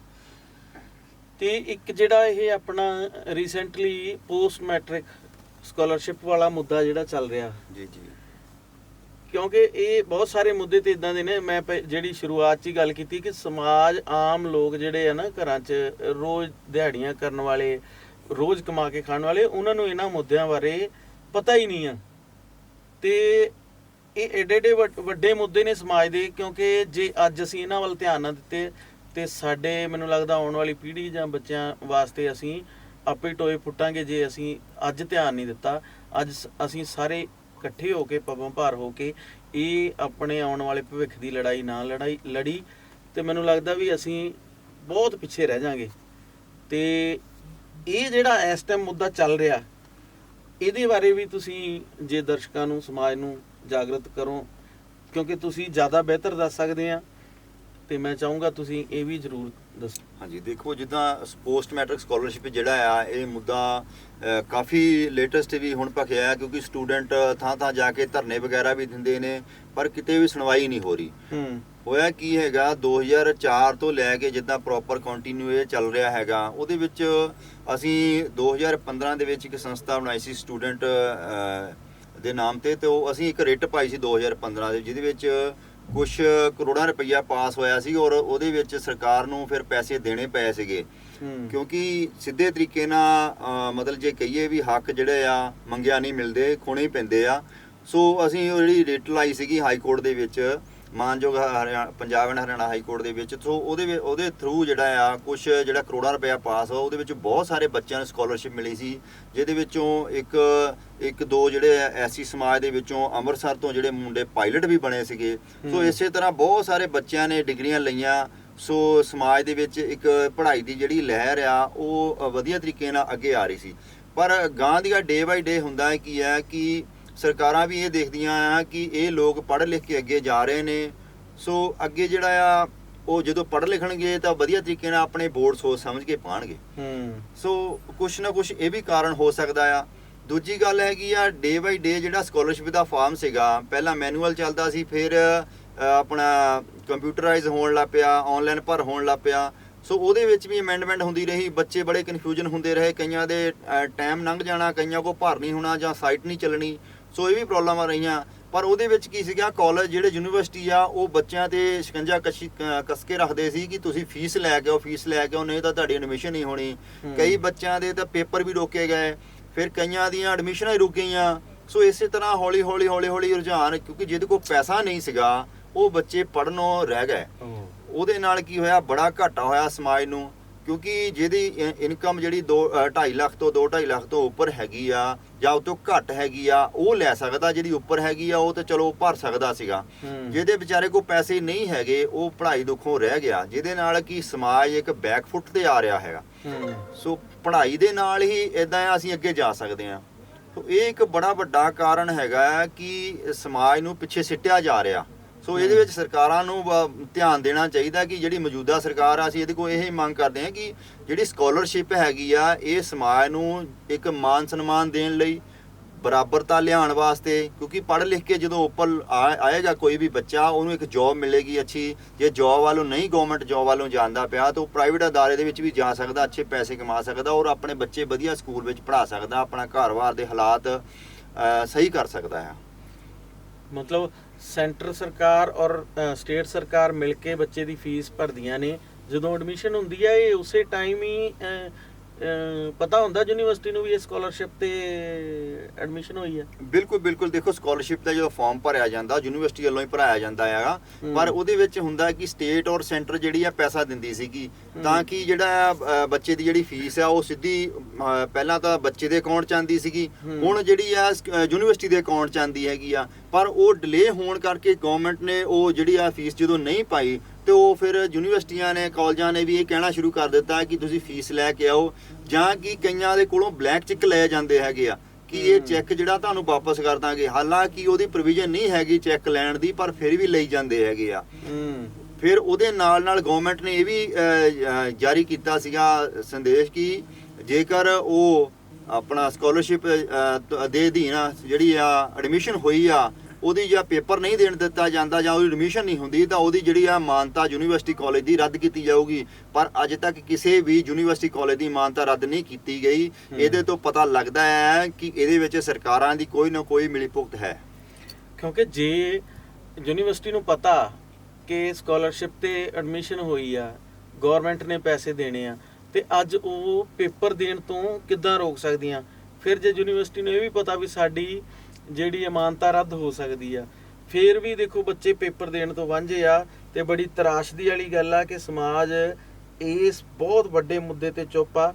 ਮੈਨੂੰ ਲੱਗਦਾ ਸਾਰਿਆਂ ਨੂੰ ਵੱਡੇ ਪੱਧਰ ਤੇ ਉੱਠ ਕੇ ਸਰਕਾਰਾਂ ਤੋਂ, ਸੈਂਟਰ ਸਰਕਾਰ ਤੋਂ, ਸਟੇਟ ਸਰਕਾਰ ਤੋਂ ਰਲ ਮਿਲ ਕੇ ਮੰਗ ਕਰਨੀ ਚਾਹੀਦੀ ਵੀ ਜਾਂ ਤਾਂ ਫਿਰ ਇਹਨੂੰ ਬੰਦ ਕਰ ਦਿਓ। ਸਾਨੂੰ ਪਤਾ ਹੋਵੇ ਅਸੀਂ ਜੇਬ ਚੋਂ ਪੈਸੇ ਦੇਣੇ, ਅਸੀਂ ਜੋ ਮਰਜ਼ੀ ਕਰੀਏ, ਅਸੀਂ ਦਿਹਾੜੀ ਕਰੀਏ, ਅਸੀਂ ਜੋ ਮਰਜ਼ੀ ਕਰੀਏ, ਅਸੀਂ ਆਪਣੇ ਬੱਚੇ ਪੜ੍ਹਾ ਲਾਂਗੇ। ਤੇ ਜਾਂ ਫਿਰ ਤੁਸੀਂ ਇਹਨੂੰ ਪ੍ਰੋਪਰ ਟਾਈਮ ਟੂ ਟਾਈਮ ਬੱਚੇ ਦੀ ਫੀਸ ਦਿਓ। ਕਿਉਂਕਿ ਹੁਣ ਤੁਸੀਂ ਅਨਾਉਂਸ ਤਾਂ ਕਰ ਦਿੱਤਾ ਵੀ ਸਭ ਤੋਂ ਉੱਚੀ ਪਤੰਗ ਉਡਾਉਣ ਵਾਲੇ ਨੂੰ 5 ਲੱਖ ਦੇ ਦੋਗੇ, ਤੇ ਜਿਨ੍ਹਾਂ ਨੇ ਡਿਗਰੀਆਂ ਲਈਆਂ ਹੋਈਆਂ ਨੇ ਉਹ ਵਿਚਾਰੇ ਝੋਨਾ ਲਾ ਰਹੇ ਨੇ, ਤੁਸੀਂ ਉਹਨਾਂ ਨੂੰ 2-2 ਲੱਖ ਦੇ ਦਿਓ। ਉਹ ਵਿਚਾਰੇ ਆਪਣਾ ਰੇਹੜੀ ਲਾ ਕੇ ਗੁਜ਼ਾਰਾ ਟਾਈਮ ਸਾਰ ਲੈਣ, ਪੜ੍ਹ ਲੈਣ, ਤੇ ਇੱਧਰ ਫੀਸ ਦੇਣ ਲਈ ਤੁਹਾਡੇ ਕੋਲ ਪੈਸੇ ਨਹੀਂ ਆ, ਤੇ ਪਤੰਗ ਉਡਾਉਣ ਵਾਲਿਆਂ ਲਈ ਤੁਸੀਂ 5-5 ਲੱਖ ਦੇ ਅਨਾਉਂਸਮੈਂਟਾਂ ਕਰ ਰਹੇ। ਇਹ ਵੀ ਤਾਂ ਸਰਕਾਰ ਦੀ ਮਤਲਬ ਫਿਰ ਹਾਂ ਦੇਖੋ ਇਹ ਸਰਕਾਰ ਦੀ ਕਮੀ ਆ ਬਹੁਤ ਵੱਡੀ।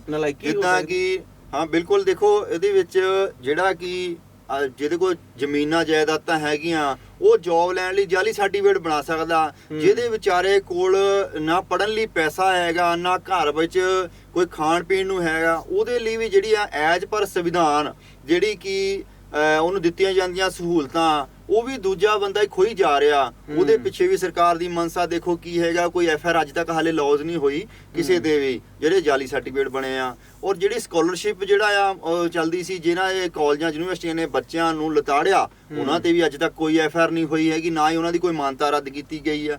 ਦੂਜੀ ਗੱਲ ਹੈਗੀ ਆ ਜਿਹੜੀ ਆਪਾਂ ਗੱਲ ਕਰੀਏ ਐਟਰੋਸਿਟੀ ਵੀ ਡੇ ਡੇ ਵੱਧ ਰਿਹਾ ਹੈਗਾ। ਉਹ ਵੀ ਪ੍ਰੋਪਰਲੀ ਜਿਹੜਾ ਪੁਲਿਸ ਪ੍ਰਸ਼ਾਸਨ ਆ ਉਹਨੂੰ ਪੂਰਾ ਮੌਕਾ ਦਿੰਦਾ ਹੈ ਕਿ ਉਹ ਆਪਣੀ ਐਂਟੀਸਪੇਟਰੀ ਬੇਲ ਲਾਵੇ। ਹਾਲਾਂਕਿ ਉਹਦੇ ਵਿੱਚ ਸੈਕਸ਼ਨ 18A 2018 ਦੇ ਵਿੱਚ ਜਿਹੜੀ ਅਮੈਂਡਮੈਂਟ ਹੋਈ ਸੀ ਉਹਦੇ ਮੁਤਾਬਕ ਨਹੀਂ ਹੈਗੀ, ਪਰ ਫਿਰ ਵੀ ਉਹਨੂੰ ਪੂਰਾ ਮੌਕਾ ਦਿੱਤਾ ਜਾਂਦਾ, ਜਾਂ ਉਹ ਪ੍ਰੈਸ਼ਰ ਪਾਉਂਦਾ ਆ ਵੀ ਮੇਰੇ ਨਾਲ ਕੰਪਰੋਮਾਈਜ਼ ਕਰ। ਸੋ ਜਿਹੜਾ ਸਮਾਜ ਆ ਉਹਨੂੰ ਕਿਤੇ ਵੀ ਹਾਲੇ ਢੋਈ ਨਹੀਂ ਮਿਲ ਰਹੀ। ਸੋ ਇਸੇ ਕਰਕੇ ਅਸੀਂ ਇੱਕ ਛੋਟੀ ਜੀ ਸੰਸਥਾ ਇੱਥੇ ਬਣਾਈ ਸੀ ਜਲੰਧਰ ਦੇ ਵਿੱਚ, ਜਿੰਨੇ ਕਾ ਆਪਣੇ ਵਕੀਲ ਨੇ ਅਸੀਂ ਰਲ ਕੇ ਕੀਤਾ ਸੀ ਕਿ ਅਸੀਂ ਜਿਹੜਾ ਐਟਰੋਸਿਟੀ ਦਾ ਕੇਸ ਹੋਏਗਾ ਉਹ ਫ੍ਰੀ ਆਫ ਕਾਸਟ ਲੜਾਂਗੇ। ਸੋ ਅਸੀਂ ਤਕਰੀਬਨ ਬਹੁਤ ਸਾਰੀਆਂ ਜਿਹੜੀਆਂ ਕੇਸਾਂ ਦੇ ਵਿੱਚ ਪੇਸ਼ ਹੋਏ ਆ, ਔਰ ਬਹੁਤ ਸਾਰੀਆਂ ਬੰਦਿਆਂ ਦੀਆਂ ਬੇਲਾਂ ਵੀ ਡਿਸਮਿਸ ਕਰਾਈਆਂ ਆ। ਕਈਆਂ ਨੂੰ ਜਿਹੜੇ ਕਿ ਰੇਪ ਕੇਸ ਵਗੈਰਾ ਜਾਂ ਇਦਾਂ ਦੇ ਹੋ ਗਏ ਉਹਦੇ ਵਿੱਚ ਅਸੀਂ ਸਜ਼ਾ ਵੀ ਕਈਆਂ ਨੂੰ ਕਰਾਈ ਹੈਗੀ ਆ। ਸੋ ਅਸੀਂ ਮਤਲਬ ਜਿੰਨੀ ਹੋ ਸਕਦੀ ਹੈ ਆਪਣੇ ਸਮਾਜ ਲਈ ਉਹ ਕਰਦੇ ਆ। ਤੁਸੀਂ ਐਟਰੋਸਿਟੀ ਦੀ ਗੱਲ ਕੀਤੀ ਆ, ਇਹ ਜਿਹੜਾ ਇੰਨਾ ਸਮਾਜ ਤੇ ਦਬੇ ਕੁਚਲੇ ਸਮਾਜ ਤੇ ਜਾਂ ਜਿਹੜਾ ਸੰਘਰਸ਼ ਕਰ ਰਿਹਾ ਸਮਾਜ ਉਸ ਤੇ ਇਹ ਉੱਚਾ ਚੱਕਣ ਦੀ ਬਜਾਏ ਬਾਂਹ ਫੜਨ ਦੀ ਬਜਾਏ ਅਤਿਆਚਾਰ ਜਿਹੜਾ ਹੋ ਰਿਹਾ ਇਹ ਕਿਤੇ ਰੁਕਣ ਦਾ ਨਾਂ ਲਊਗਾ, ਜਾਂ ਕੀ ਲੱਗਦਾ ਵੀ ਇਹ ਇਸੇ ਤਰ੍ਹਾਂ ਵੱਧਦਾ ਜਾਊਗਾ ਅਤਿਆਚਾਰ ਜਿਹੜਾ? ਨਹੀਂ ਦੇਖੋ, ਅਤਿਆਚਾਰ ਅੱਜ ਦਾ ਨਹੀਂ ਹੋ ਰਿਹਾ, ਅਤਿਆਚਾਰ ਸੰਵਿਧਾਨ ਬਣਨ ਤੋਂ ਪਹਿਲਾਂ ਦਾ ਵੀ ਬਹੁਤ ਹੋ ਰਿਹਾ। ਜਦੋਂ ਲਾ ਜਿਹੜਾ ਆ ਦੇਸ਼ ਦੇ ਵਿੱਚ ਕੋਡੀਫਾਈਡ ਹੁੰਦਾ ਆ, ਜਦੋਂ ਲਿਖਤ ਸੰਵਿਧਾਨ ਬਣਿਆ ਜਾਂਦਾ ਕਾਨੂੰਨ, ਇਹ ਅੰਗਰੇਜ਼ ਆਉਣ ਤੋਂ ਬਾਅਦ ਉਹ ਸੁਧਾਰ ਹੁੰਦਾ ਆ। ਅੰਗਰੇਜ਼ਾਂ ਨੇ ਆ ਕੇ ਬਹੁਤ ਸਾਰਾ ਇੱਥੇ ਦੇਸ਼ ਦੇ ਵਿੱਚ ਜਦੋਂ ਕਾਨੂੰਨ ਵਿਵਸਥਾ ਆਈ ਆ ਤੇ ਉਹ ਥੋੜਾ ਉਹ ਸੁਧਾਰ ਹੁੰਦਾ ਗਿਆ ਹੌਲੀ ਹੌਲੀ।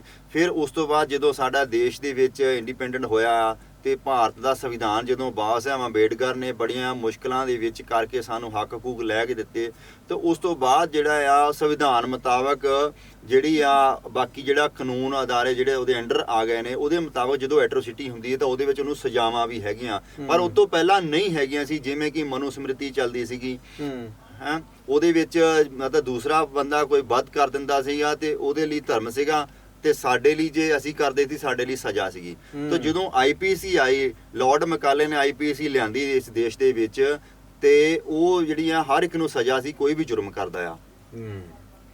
ਮਤਲਬ ਅੱਜ ਤਾਂ ਸੰਵਿਧਾਨ ਦੇ ਕਰਕੇ ਕਿਤੇ ਨਾ ਕਿਤੇ ਬਾਬਾ ਸਾਹਿਬ ਡਾਕਟਰ ਭੀਮ ਰਾਓ ਅੰਬੇਡਕਰ ਜੀ ਨੇ ਜੋ ਸਾਨੂੰ ਹੱਕ ਹਕੂਕ ਲੈ ਕੇ ਦਿੱਤੇ ਨੇ, ਉਹਨਾਂ ਦਾ ਕਰਕੇ ਕਿਤੇ ਨਾ ਕਿਤੇ ਇਨਸਾਫ ਦੀ ਉਮੀਦ ਹੈ। ਤੇ ਜਦੋਂ ਨਹੀਂ ਸੀ ਉਦੋਂ ਤਾਂ ਮਤਲਬ ਹੈ ਹੀ ਨਹੀਂ ਸੀ। ਅੱਜ ਜੇ ਸਾਡੇ ਹੱਕਾਂ ਦੀ ਰਾਖੀ ਲਈ ਧਾਰਾਵਾਂ ਨੇ, ਕਾਨੂੰਨ ਹੈਗਾ, ਫਿਰ ਵੀ ਲੋਕ ਡਰਦੇ ਨਹੀਂ ਆ, ਫਿਰ ਵੀ ਉਸੇ ਤਰ੍ਹਾਂ ਇਹ ਅਤਿਆਚਾਰ ਜਿਹੜਾ ਬਰਕਰਾਰ ਆ। ਸੋ ਇਸ ਲਈ ਵੀ ਸਮਾਜ ਨੂੰ ਇਕੱਠੇ ਹੋਣ ਦੀ ਸੰਘਰਸ਼ ਕਰਨ ਦੀ ਸਰ ਇੱਕ ਸੌਰੀ ਮੈਂ ਤੁਹਾਡੀ ਗੱਲ ਰੋਕ ਰਿਹਾ, ਇਹਦੇ ਪਿੱਛੇ ਇੱਕ ਹੋਰ ਬਹੁਤ ਵੱਡਾ ਕਾਰਨ ਹੈ। ਬਾਬਾ ਸਾਹਿਬ ਅੰਬੇਡਕਰ ਨੇ ਇਹੀ ਕਿਹਾ ਸੀਗਾ ਕਿ ਜਦੋਂ ਇਹ ਲੋਕ ਜਾਗ ਜਾਣਗੇ ਜਾਂ ਇਹਨਾਂ ਨੂੰ ਗੁਲਾਮੀ ਦਾ ਅਹਿਸਾਸ ਹੋ ਜਾਏਗਾ ਤਾਂ ਇਹ ਸੰਘਰਸ਼ ਕਰਨਗੇ। ਤਾਂ ਉਹ ਸਿਰਫ ਇੱਕ ਮੁਹਿੰਮ ਜਿਹੜੀ ਅਸੀਂ ਚਲਾ ਰਹੇ ਹਾਂ ਕਿ ਇਹ ਜਿਹੜੇ ਲੋਕ ਆ ਆਪਣੇ ਰਾਈਟ ਲਈ ਜਾਗਣ। ਉਹ ਜਦੋਂ ਇਹ ਜਾਗਣਗੇ ਦਿਨ ਹੀ ਸੰਘਰਸ਼ ਕਰਨਗੇ। ਤੇ ਤਾਂ ਹੀ ਬਾਬਾ ਸਾਹਿਬ ਨੇ ਕਿਹਾ ਸੀ ਕਿ ਆਪਣੀ ਝੁੱਗੀਆਂ ਝੌਂਪੜੀਆਂ ਤੇ ਲਿਖ ਲਓ ਕਿ ਤੁਸੀਂ ਇਸ ਦੇਸ਼ ਦੇ ਹੁਕਮਰਾਨ ਬਣਨਾ ਹੈ। ਤਾਂ ਹੁਕਮਰਾਨ ਤਾਂ ਹੀ ਬਣਨਗੇ ਜੇ ਇਹ ਲੋਕ ਪੜ੍ਹਨਗੇ, ਆਪਣੇ ਰਾਈਟ ਨੂੰ ਸਮਝਣਗੇ। ਸੋ ਇਹ ਬਹੁਤ ਜ਼ਰੂਰੀ ਆ, ਸਾਨੂੰ ਪੜ੍ਹਨਾ ਜ਼ਰੂਰੀ ਆ, ਸਾਨੂੰ ਆਪਣੇ ਅਧਿਕਾਰਾਂ ਨੂੰ ਸਮਝਣਾ ਜ਼ਰੂਰੀ ਆ। ਸੋ ਮੈਂ ਕਹਿੰਦਾ ਬਾਬਾ ਸਾਹਿਬ ਅੰਬੇਡਕਰ ਦੀ ਫੋਟੋ ਜੇ ਤੁਸੀਂ ਨਾ ਰੱਖਦੇ ਆ, ਪਰ ਉਹਦੇ ਨਾਲ ਨਾਲ ਇੱਕ ਭਾਰਤੀ ਸੰਵਿਧਾਨ ਵੀ ਜ਼ਰੂਰ ਰੱਖੋ, ਉਹਨੂੰ ਵੀ ਪੜ੍ਹੋ। ਅੱਜ ਕੱਲ ਹਿੰਦੀ ਔਰ ਪੰਜਾਬੀ ਦੇ ਵਿੱਚ ਵੀ ਆਂਦਾ ਹੈਗਾ, ਤੁਸੀਂ ਉਹਨੂੰ ਬੜੇ ਤਰੀਕੇ ਨਾਲ ਪੜ੍ਹ ਸਕਦੇ ਆ। ਆਨਲਾਈਨ ਜਿਹੜੀਆਂ ਵੀਡੀਓ ਫੋਟੋਆਂ ਦੇਖਣ ਦੀ ਬਜਾਏ ਤੁਸੀਂ ਇੱਦਾਂ ਦੀਆਂ ਚੀਜ਼ਾਂ ਸਿੱਖੋ, ਆਪਣੇ ਅਧਿਕਾਰਾਂ ਨੂੰ ਜਾਣੋ, ਔਰ ਸਮਾਜ ਦੇ ਵਿੱਚ ਜਾਣਨ ਤੋਂ ਬਾਅਦ ਦੱਸੋ ਲੋਕਾਂ ਨੂੰ, ਤਾਂ ਕਿ ਹੌਲੀ ਹੌਲੀ ਜਿਹੜਾ ਚੇਨ ਬਣ ਜਾਵੇ, ਇੱਕ ਲੋਕ ਸਮਝ ਜਾਣ ਤਾਂ ਆਪਣੇ ਹੱਕਾਂ ਲਈ ਲੜ ਸਕਣ ਔਰ ਆਪਣੇ ਹੱਕ ਲੈ ਸਕਣ। ਬਹੁਤ ਵਧੀਆ। ਮੱਟੂ ਸਰ, ਜਿਹੜਾ ਇਹ ਸੰਘਰਸ਼ ਚੱਲ ਰਿਹਾ, ਹਾਂਜੀ, ਰਿਜ਼ਰਵੇਸ਼ਨ ਚੋਰ ਫੜੋ ਮੋਰਚਾ ਜਿਹੜਾ ਲੱਗਿਆ ਹੋਇਆ, ਉਹਦੀ ਅਗਲੀ ਰਣਨੀਤੀ ਕੀ ਹੈ? ਔਰ ਇਹ ਅੱਜ ਤੱਕ ਹੁਣ ਤੱਕ ਮਤਲਬ ਕਿੱਥੋਂ ਤੱਕ ਪਹੁੰਚ ਚੁੱਕਾ?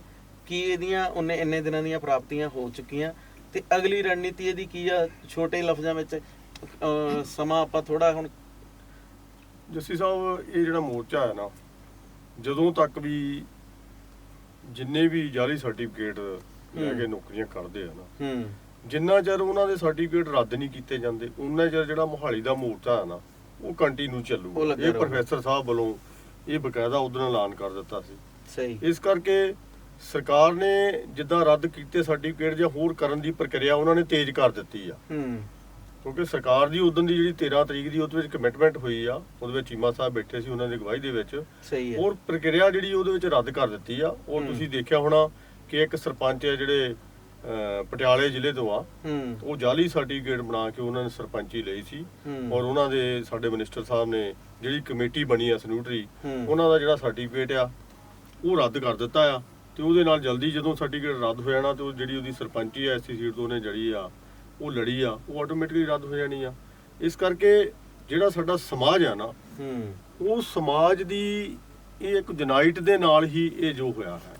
ਕਿਉਂਕਿ ਇਸ ਟਾਈਮ ਜਿਹੜਾ ਸਾਡਾ ਸਮਾਜ ਹੈ, ਪੂਰਾ ਐਸੀ ਸਮਾਜ ਆ, ਉਹ ਪੂਰੇ ਪੰਜਾਬ ਦੇ ਵਿੱਚ ਜਾਂ ਉੱਥੇ ਜਿੱਥੇ ਆਪਣਾ ਧਰਨਾ ਲੱਗਾ ਉਹਦੇ ਵਿੱਚ ਪੂਰੇ ਪੰਜਾਬ ਦੇ ਵੱਖ-ਵੱਖ ਜ਼ਿਲ੍ਹਿਆਂ ਦੇ ਵਿੱਚੋਂ, ਵੱਖ-ਵੱਖ ਪਿੰਡਾਂ ਦੇ ਵਿੱਚੋਂ ਉੱਥੇ ਸਮਾਜ ਦੇ ਜਿਹੜੇ ਲੋਕ ਪਹੁੰਚਦੇ ਆ। ਔਰ ਅਸੀਂ ਉੱਥੋਂ ਬੈਠ ਕੇ ਪ੍ਰੋਫੈਸਰ ਸਾਹਿਬ ਵੀ ਔਰ ਜਿੰਨੀ ਟੀਮ ਆ, ਅਸੀਂ ਇੱਕੋ ਹੀ ਸਮਾਜ ਨੂੰ ਇਹ ਬੇਨਤੀ ਕਰਦੇ ਆ ਕਿ ਜਿਸ ਤਰ੍ਹਾਂ ਭੱਟੀ ਸਾਹਿਬ ਨੇ ਕਿਹਾ ਜਾਂ ਬਾਬਾ ਸਾਹਿਬ ਨੇ ਕਿਹਾ ਸੀ, ਜੁੜੋ। ਸਭ ਤੋਂ ਪਹਿਲਾਂ ਜੁੜੋ, ਸੰਘਰਸ਼ ਕਰੋ। ਇਹ ਸਮਾਜ ਨੂੰ ਬੇਨਤੀ ਕਰਦੇ ਵੀ ਜੇਕਰ ਅਸੀਂ ਯੂਨਾਈਟ ਹਾਂ, ਜੇ ਅਸੀਂ ਇਹ ਯੂਨਾਈਟ ਹੋ ਕੇ ਇਹ ਜਿਹੜੀ ਪ੍ਰਕਿਰਿਆ ਸੀ ਉਹਨੂੰ ਇੱਥੋਂ ਤੱਕ ਲੈ ਕੇ ਆਏ ਆ, ਉਹ ਸਰਕਾਰ ਨੇ ਉਹ ਕੀਤੀ। ਤੇ ਇਹ ਸਰਕਾਰ ਨੂੰ ਇਹ ਬੇਨਤੀ ਕਰਦੇ ਆ, ਸਾਰੇ ਸਮੂਹ ਸਟਾਫ ਜਿੰਨਾ ਵੀ ਸਾਡਾ ਹੈਗਾ ਸਮਾਜ ਆ, ਵੀ ਯੂਨਾਈਟ ਹੋਵੋ। ਯੂਨਾਈਟ ਹੋ ਕੇ ਕੋਈ ਵੀ ਜਿੱਥੇ ਸਾਡੇ ਸਮਾਜ ਨੂੰ ਕੋਈ ਸਮੱਸਿਆ ਆਉਂਦੀ ਆ, ਜਿਸ ਤਰ੍ਹਾਂ ਭੱਟੀ ਸਾਹਿਬ ਨੇ ਸਾਰਾ ਬਹੁਤ ਵਿਸਥਾਰ ਦੇ ਵਿੱਚ ਦੱਸਿਆ ਕਿਸ ਤਰ੍ਹਾਂ ਸਾਡੇ ਸਮਾਜ ਦੇ ਨਾਲ ਇਹ ਹੋ ਰਿਹਾ ਆ। ਜੇ ਅਸੀਂ ਯੂਨਾਈਟ ਆ ਤਾਂ ਉਹਨਾਂ ਦਾ ਜਿਹੜਾ ਮੁਕਾਬਲਾ ਅਸੀਂ ਉਹ ਡਟ ਕੇ ਕਰ ਸਕਦੇ ਹਾਂ। ਤੇ ਇਸੇ ਤਰ੍ਹਾਂ ਜਦੋਂ ਤੱਕ ਵੀ ਇਹ ਸਾਡਾ ਜਿਹੜਾ ਮਸਲਾ ਹੱਲ ਨਹੀਂ ਹੁੰਦਾ, ਜਾਲੀ ਸਰਟੀਫਿਕੇਟ ਦਾ, ਉਹਨਾਂ ਨੂੰ ਘਰਾਂ ਦੇ ਵਿੱਚ ਨਹੀਂ ਬਿਠਾਲਿਆ ਜਾਂਦਾ ਔਰ ਜਾਂ ਉਹਨਾਂ ਨੂੰ ਸਜ਼ਾਵਾਂ ਨਹੀਂ ਹੁੰਦੀਆਂ ਐਜ ਏ ਕਾਨੂੰਨ ਪਰ ਲਾਅ, ਤਦ ਤੱਕ ਇਹ ਜਿਹੜਾ ਸਾਡਾ ਆ ਧਰਨਾ ਉੱਥੇ ਪ੍ਰੋਫੈਸਰ ਸਾਹਿਬ ਦੀ ਅਗਵਾਈ ਦੀ ਹੇਠ ਉਹ ਕੰਟੀਨਿਊ ਚੱਲਦਾ ਰਹੇਗਾ। ਸਹੀ ਹੈ। ਕਿਉਂਕਿ ਜੇ ਗੱਲ ਕਰੀਏ ਵੀ ਇਸ ਧਰਨੇ ਨਾਲ ਜਾਂ ਇਸ ਸੰਘਰਸ਼ ਨਾਲ ਜੇ ਚੰਗਿਆੜੀ ਛਿੜੀ ਸੀ ਤਾਂ ਬਹੁਤ ਸਾਰੇ ਮੁੱਦੇ ਜਿਹੜੇ ਆ ਉਹ ਸਾਹਮਣੇ ਆਏ, ਬਹੁਤ ਸਾਰੇ ਚੋਰ ਫੜੇ ਗਏ ਨੇ ਤੇ ਅੱਗੇ ਬਹੁਤ ਸਾਰੇ ਹੋਰ ਫੜੇ ਜਾਣਗੇ, ਕਿਉਂਕਿ ਸਰਕਾਰ ਨੇ ਜੇ ਕਾਰਵਾਈ ਸ਼ੁਰੂ ਕਰ ਦਿੱਤੀ ਹੈ ਤੇ ਉਹ ਨਪੇਰੇ ਵੀ ਚੜੂਗੀ ਜ਼ਰੂਰ। ਇਹ ਇਦਾਂ ਨਹੀਂ ਲੱਗਦਾ ਭੱਟੀ ਭਾਜੀ ਵੀ ਜੇ ਕਿਤੇ ਨਾ ਕਿਤੇ ਅੱਜ ਤੱਕ ਸਮਾਜ ਪਿੱਛੇ ਆ ਜਾਂ ਇੰਨਾ ਅਤਿਆਚਾਰ ਸਹਿ ਲਿਆ ਜਾਂ ਇੰਨਾ ਕੁਝ ਹੋ ਰਿਹਾ, ਸਮਾਜ ਦੇ ਲੀਡਰ ਹੀ ਜ਼ਿੰਮੇਵਾਰ ਆ, ਜਿਨ੍ਹਾਂ ਨੂੰ ਅਸੀਂ ਅਗਵਾਈ ਕਰਕੇ ਜੇ ਅਸੀਂ ਇੱਕ ਬੰਨਿਓ ਅਸੀਂ ਆਪਣੇ ਜਲੰਧਰ ਹਲਕੇ ਚੋਂ, ਦੁਆਬੇ ਚੋਂ ਜਾਂ ਮਾਲਵੇ ਚੋਂ ਜਾਂ ਕਿਤੇ ਇੱਕ ਬੰਦੇ ਨੂੰ ਅਸੀਂ ਚੁਣ ਕੇ ਅੱਗੇ ਲਾ ਕੇ ਮੋਹਰੇ ਤੋਰਦੇ ਆ ਵੀ ਇਹ ਜਾ ਕੇ ਸਦਨ ਵਿੱਚ ਸਾਡੀ ਗੱਲ ਰੱਖੂਗਾ ਸਮਾਜ ਦੀ, ਤੇ ਉਹ ਉੱਥੇ ਜਾ ਕੇ ਲੀਡਰ ਜਦੋਂ ਬਣ ਜਾਂਦੇ ਨੇ, ਜਿੱਤ ਜਾਂਦੇ ਨੇ ਤੇ ਗੂੰਗੇ ਤੋਤੇ ਬਣ ਕੇ ਤੇ ਫਿਰ ਜੇ ਸੱਤਾ ਵਾਲੇ ਪੱਖ ਵਾਲੇ ਜਿਹੜੇ ਹੁੰਦੇ ਨੇ ਉਹ ਸੱਤਾ ਦੀ ਗੱਲ ਸੁਣਦੇ ਨੇ ਤੇ ਉੱਥੇ ਸਮਾਜ ਭੁੱਲ ਹੀ ਜਾਂਦਾ। ਕਿਤੇ ਨਾ ਕਿਤੇ ਆਮ ਲੋਕ ਤਾਂ ਵਿਚਾਰੇ ਆਪਣੀ ਰੋਜ਼ਗਾਰ ਕਮਾਉਣ ਤੇ ਖਾਣ ਵਿੱਚ ਵਿਅਸਤ ਨੇ, ਉਹਨਾਂ ਨੂੰ ਇੰਨਾ ਹੀ ਪਤਾ ਹੁੰਦਾ ਵੀ ਘਰ ਕਿੱਦਾਂ ਚਲਾਉਣਾ, ਤੇ ਜਿਨ੍ਹਾਂ ਨੂੰ ਅਸੀਂ ਚੁਣ ਕੇ ਘੱਲਿਆ ਹੁੰਦਾ ਉਹਨਾਂ ਨੂੰ ਫਿਕਰਮੰਦ ਜ਼ਿਆਦਾ ਹੋਣਾ ਚਾਹੀਦਾ ਸੀ ਸਾਡੇ ਸਮਾਜ ਲਈ, ਤੇ ਉਹ ਜੇ ਫਿਕਰਮੰਦ ਨਹੀਂ ਆ ਤਾਂ ਹੀ ਸਮਾਜ ਪਿੱਛੇ ਆ। ਨਹੀਂ, ਬਿਲਕੁਲ ਠੀਕ ਹੈ। ਦੇਖੋ ਬੜੀਆਂ ਆਸਾਂ ਹੁੰਦੀਆਂ ਜਦੋਂ ਵੀ ਕੋਈ ਮਤਲਬ ਸ਼ਡਿਊਲ ਕਾਸਟ ਸਮਾਜ ਦੇ ਵਿੱਚੋਂ ਕੋਈ ਬੰਦਾ ਅੱਗੇ ਆਂਦਾ ਰਾਜਨੀਤੀ ਦੇ ਵਿੱਚ, ਕਿਉਂਕਿ ਸਮਾਜ ਉਹਨਾਂ ਨੂੰ ਵੋਟਾਂ ਪਾਉਂਦਾ ਤਾਂ ਹੀ ਆਂਦਾ, ਉਹ ਵੋਟ ਵੀ ਇਸੇ ਕਰਕੇ ਪਾਉਂਦਾ, ਕੋਈ ਆਸ ਹੁੰਦੀ ਕਿ ਇਹ ਲੋਕ ਜਾ ਕੇ ਸਾਡੇ ਹੱਕਾਂ ਦੀ ਰਾਖੀ ਕਰਨਗੇ ਔਰ ਸਾਡੇ ਨਾਲ ਐਟਰੋਸਿਟੀ ਹੁੰਦੀ ਕਿਤੇ ਗੱਲ ਕਰਨਗੇ। ਪਰ ਪੋਸਟ ਮੈਟ੍ਰਿਕ ਸਕਾਲਰਸ਼ਿਪ ਦਾ ਮੁੱਦਾ ਦੇਖ ਲਈਏ, ਜਾਲੀ ਸਰਟੀਫਿਕੇਟ ਦਾ ਮੁੱਦਾ ਦੇਖ ਲਈਏ, ਜਿਹੜੀ ਆ ਸਮਾਜ ਦੇ ਉੱਤੇ ਹੁੰਦੇ ਆ ਅਤਿਆਚਾਰ, ਜਿਹੜੀ ਐਟਰੋਸਿਟੀ ਹੁੰਦੀ ਪਈ ਆ, ਉਹਦੇ ਲਈ ਦੇਖ ਲਈਏ, ਕਿਤੇ ਵੀ ਕੋਈ ਰਾਜਨੀਤੀ ਬਿਆਨ ਨਹੀਂ ਆ ਰਿਹਾ ਜਿਹਦੇ ਨਾਲ ਪਤਾ ਲੱਗਦੇ ਕਿ ਇਹ ਸਾਡੇ ਸਮਾਜ ਦੀ ਕੋਈ ਗੱਲ ਹੋ ਰਹੀ ਆ। ਜਿਵੇਂ ਕਿ ਪਾਰਲੀਮੈਂਟ ਦੇ ਕਿਸਾਨ ਦਾ ਜਦੋਂ ਮੁੱਦਾ ਸੀਗਾ, ਅਸੀਂ ਦਿੱਲੀ ਦੇ ਵਿੱਚ ਖੁਦ ਵੀ ਮੈਂ ਗਿਆ ਆ, ਉੱਥੇ ਮੋਰਚੇ ਦੇ ਵਿੱਚ ਜਾਂਦੇ ਰਹੇ ਆ। ਈਵਨ ਕਿ ਪਾਰਲੀਮੈਂਟ ਦੇ ਵਿੱਚੋਂ ਵੀਡੀਓ ਆਉਂਦੀਆਂ ਹੁੰਦੀਆਂ ਸੀ ਜਦੋਂ ਰਾਜਨੀਤਿਕ ਬੰਦਾ ਕੋਈ ਵੀ ਉਹਦੀ ਗੱਲ ਕਰਦਾ ਸੀ ਕਿ ਇਹ ਜਿਹੜਾ ਆ ਕਾਨੂੰਨ ਪਾਸ ਕੀਤਾ ਗਿਆ ਇਹ ਰੱਦ ਹੋਣਾ ਚਾਹੀਦਾ ਆ, ਐਜ ਪਰ ਸੰਵਿਧਾਨ ਜਿਹੜਾ ਆ ਇਸ ਆਪਣਾ ਸਹੀ ਨਹੀਂ ਬਣਿਆ ਲਾ, ਸਹੀ ਨਹੀਂ। ਪਰ ਹੁਣ ਕੀ ਹੋ ਰਿਹਾ, ਸਾਡੇ ਉੱਤੇ ਅਸੀਂ ਉਦਾਂ ਹੀ ਆਪਣੇ ਬੰਦੇ ਨੂੰ ਵੋਟਾਂ ਪਾ ਕੇ ਜਿਤਾਉਂਦੇ ਆ, ਪਰ ਅਸੀਂ ਹੀ ਅਤਿਆਚਾਰ ਸਹੀ ਜਾਂਦੇ ਆ। ਬਾਬਾ ਸਾਹਿਬ ਦੇ ਟਾਈਮ ਵੀ ਇਹੀ ਹੁੰਦਾ ਸੀ, ਜਦੋਂ ਬਾਬਾ ਸਾਹਿਬ ਅੰਬੇਡਕਰ ਨੇ ਦੱਸਿਆ ਕਿ ਇਹ ਲੋਕ ਜਿਹੜੇ ਆ ਆਬਾਸੀ ਲੈਣ ਲਈ ਪਾਰਲੀਮੈਂਟ 'ਚ ਆਪਣਾ ਮੂੰਹ ਖੋਲਦੇ ਆ, ਪਰ ਆਪਣੇ ਹੱਕਾਂ ਦੀ ਜਿੱਥੇ ਹੁੰਦੀ ਆ ਨੁਕਸਾਨ ਹੋ ਰਿਹਾ ਬੋਲਦੇ ਹੀ ਨਹੀਂ ਕੋਈ ਵੀ। ਸੋ ਇਹ ਇੱਕ ਬਹੁਤ ਵੱਡਾ ਦੁਖਾਂਤ ਆ। ਸਾਨੂੰ ਇਹ ਵੀ ਚੀਜ਼ਾਂ ਨੂੰ ਸਮਝਣਾ ਚਾਹੀਦਾ, ਜਿਹੜੇ ਸਾਡੇ ਬੰਦੇ ਉੱਪਰ ਗਏ ਆ ਉਹਨਾਂ ਨੂੰ ਅਸੀਂ ਇਹ ਬੇਨਤੀ ਕਰਦੇ ਹਾਂ ਕਿ ਜੇ ਅਸੀਂ ਤੁਹਾਨੂੰ ਦੇਖੋ ਸਮਾਜ ਨੇ ਵੋਟਾਂ ਪਾਈਆਂ, ਅੱਗੇ ਤੁਹਾਨੂੰ ਲੈ ਕੇ ਆਂਦਾ, ਸੋ ਉਹਨਾਂ ਦੀ ਹੱਕਾਂ ਦੀ ਜਿਹੜੀ ਰਾਖੀ ਕਰਨਾ ਜਾਂ ਉਹਨਾਂ ਦੇ ਉੱਤੇ ਅਤਿਆਚਾਰ ਹੁੰਦੇ ਉਹਦੇ ਬਾਰੇ ਤੁਸੀਂ ਬੋਲਣਾ, ਉਹ ਵੀ ਤੁਹਾਡੀ ਡਿਊਟੀ ਆ ਇੱਕ, ਉਹ ਵੀ ਤੁਸੀਂ ਉਹਨੂੰ ਨਿਭਾਓ। ਕਿਉਂਕਿ ਜੇ ਦੇਖੀਏ ਤਾਂ ਪੰਜਾਬ ਵਿੱਚ ਵੀ ਮੈਨੂੰ ਲੱਗਦਾ ਇਸ ਟਾਈਮ ਸਰਕਾਰ ਵਿੱਚ 30 ਤੋਂ 35 MLA ਜਿਹੜੇ ਨੇ ਉਹ SC ਨੇ, SC ST OBC ਤਾਂ ਨਹੀਂ, ਚਲੋ SC ਦੀ ਗੱਲ ਕਰਦੇ ਆ ਤੇ SC ਨੇ ਜਿਨ੍ਹਾਂ ਨੇ ਅੱਜ ਤੱਕ ਮੈਨੂੰ ਲੱਗਦਾ ਵੀ ਇੱਕ ਵਾਰੀ ਵੀ ਨਾ ਤਾਂ ਸਕਾਲਰਸ਼ਿਪ ਵਾਲੇ ਮੁੱਦੇ ਤੇ, ਨਾ ਇਸ ਮੁੱਦੇ ਤੇ, ਜਾਂ ਸੰਗਰੂਰ ਵਿੱਚ ਜੋ ਕੁਝ ਹੋਇਆ ਸੀ ਸ਼ੁਰੂ 'ਚ ਜਦੋਂ ਧਰਨਾ ਲੱਗਾ ਸਰਕਾਰ ਬਣੀ, ਕਿੰਨਾ ਅਤਿਆਚਾਰ ਹੋਇਆ, ਕਿਉਂਕਿ ਉਹ ਹੱਕ ਤਾਂ ਸਮਾਜ ਲਈ ਮੰਗ ਰਹੇ ਸੀ, ਸਮਾਜ ਦੀਆਂ ਜਿਹੜੀਆਂ ਜ਼ਰੂਰੀ ਮੰਗਾਂ ਨੇ ਉਹੀ ਲੈ ਕੇ ਬੈਠੇ ਸੀ, ਤੇ ਉੱਥੇ ਕਿੰਨੀਆਂ ਡਾਂਗਾਂ ਵਰੀਆਂ, ਉੱਥੇ ਕੋਈ ਨਹੀਂ ਬੋਲਿਆ ਵੀ ਨਹੀਂ ਭਾਈ ਇਹ ਗਲਤ ਹੋਇਆ। ਸੋ ਕਿਤੇ ਨਾ ਕਿਤੇ ਲੱਗਦਾ ਵੀ ਇਹ ਸਾਨੂੰ ਚੰਗੇ ਲੀਡਰ ਚੁਣਨ ਦੀ ਵੀ ਲੋੜ ਆ। ਸੋ ਅੱਜ ਦੀ ਜਿਹੜੀ ਚਰਚਾ ਬੜੇ ਮੈਨੂੰ ਲੱਗਦਾ ਵੀ ਬਹੁਤ ਅੱਛੀ ਹੋਈ ਆ, ਤੇ ਇਹਦੇ ਨਾਲ ਸਾਡੇ ਸਮਾਜ ਨੂੰ, ਸਾਡੇ ਜਿਹੜੇ ਚਿੰਤਕ ਨੇ, ਸਮਾਜ ਦੇ ਚਿੰਤਕ ਨੇ, ਜਾਂ ਜਿਨ੍ਹਾਂ ਨੂੰ ਦੂਰ ਦਰਾਡੇ ਬੈਠਿਆਂ ਨੂੰ ਨਹੀਂ ਪਤਾ ਕਿ ਇੱਥੇ ਅੱਜ ਸਮਾਜ ਵਿੱਚ ਕੀ ਹੋ ਰਿਹਾ, ਸਮਾਜ ਲੜਾਈ ਜਿਹੜੀ ਆ ਉਹ ਕਿੰਨੀ ਔਖੀ ਲੜ ਰਿਹਾ, ਉਹਨਾਂ ਨੂੰ ਬਹੁਤ ਸਾਰੀ ਜਾਣਕਾਰੀ ਜਿਹੜੀ ਆ ਉਹ ਮਿਲੀ ਹੋਊਗੀ। ਤੇ ਇੱਕ ਜਿਹੜਾ ਮੁੱਦਾ ਹੈਗਾ ਆ ਰਿਜ਼ਰਵੇਸ਼ਨ ਦਾ, ਉਹ ਲੰਬੀ ਲਿਸਟ ਆ ਇੱਕ ਘਪਲਿਆਂ ਦੀ ਸ਼ੁਰੂ ਤੋਂ ਲੈ ਕੇ ਹੁਣ ਤੱਕ, ਤੇ ਉਹ ਵੀ ਕਿਸੇ ਦਿਨ ਜ਼ਰੂਰ ਵਿਚਾਰ ਕਰਾਂਗੇ, ਕਿਉਂਕਿ ਸਮਾਂ ਇਜਾਜ਼ਤ ਨਹੀਂ ਦਿੰਦਾ, ਤੇ ਉਹਦੇ ਲਈ ਆਪਾਂ ਵਿਸ਼ੇਸ਼ ਪ੍ਰੋਗਰਾਮ ਫੇਰ ਬਣਾਵਾਂਗੇ। ਤੇ ਮੈਨੂੰ ਲੱਗਦਾ ਇਹ ਜਿਹੜਾ ਸੰਘਰਸ਼ ਚੱਲ ਰਿਹਾ, ਇਹ 'ਤੇ ਵੀ ਹੋਰ ਜਾਣਕਾਰੀ ਦੀ ਹਲੇ ਲੋੜ ਆ ਸਾਡੇ ਆਮ ਦਰਸ਼ਕਾਂ ਨੂੰ, ਸਮਾਜ ਨੂੰ। ਤੋ ਆਪਾਂ ਅਗਲੇ ਪ੍ਰੋਗਰਾਮ ਵਿੱਚ ਜਲਦੀ ਤੁਹਾਡੇ ਰੂਬਰੂ ਹੋਵਾਂਗੇ। ਮੈਂ ਮੱਟੂ ਸਰ ਤੇ ਪੱਟੀ ਭਾਜੀ, ਤੁਹਾਡਾ ਬਹੁਤ ਬਹੁਤ ਧੰਨਵਾਦ, ਤੁਸੀਂ ਸਮਾਂ ਕੱਢ ਕੇ ਆਏ ਤੇ ਬੜੀ ਵਧੀਆ ਜਾਣਕਾਰੀ ਦਿੱਤੀ। ਬਹੁਤ ਧੰਨਵਾਦ ਜੀ ਜੱਸੀ ਸਾਹਿਬ। ਥੈਂਕ ਯੂ ਜੀ, ਥੈਂਕ ਯੂ। ਵਾਹਿਗੁਰੂ ਜੀ ਕਾ ਖਾਲਸਾ, ਵਾਹਿਗੁਰੂ ਜੀ ਕੀ ਫਤਿਹ।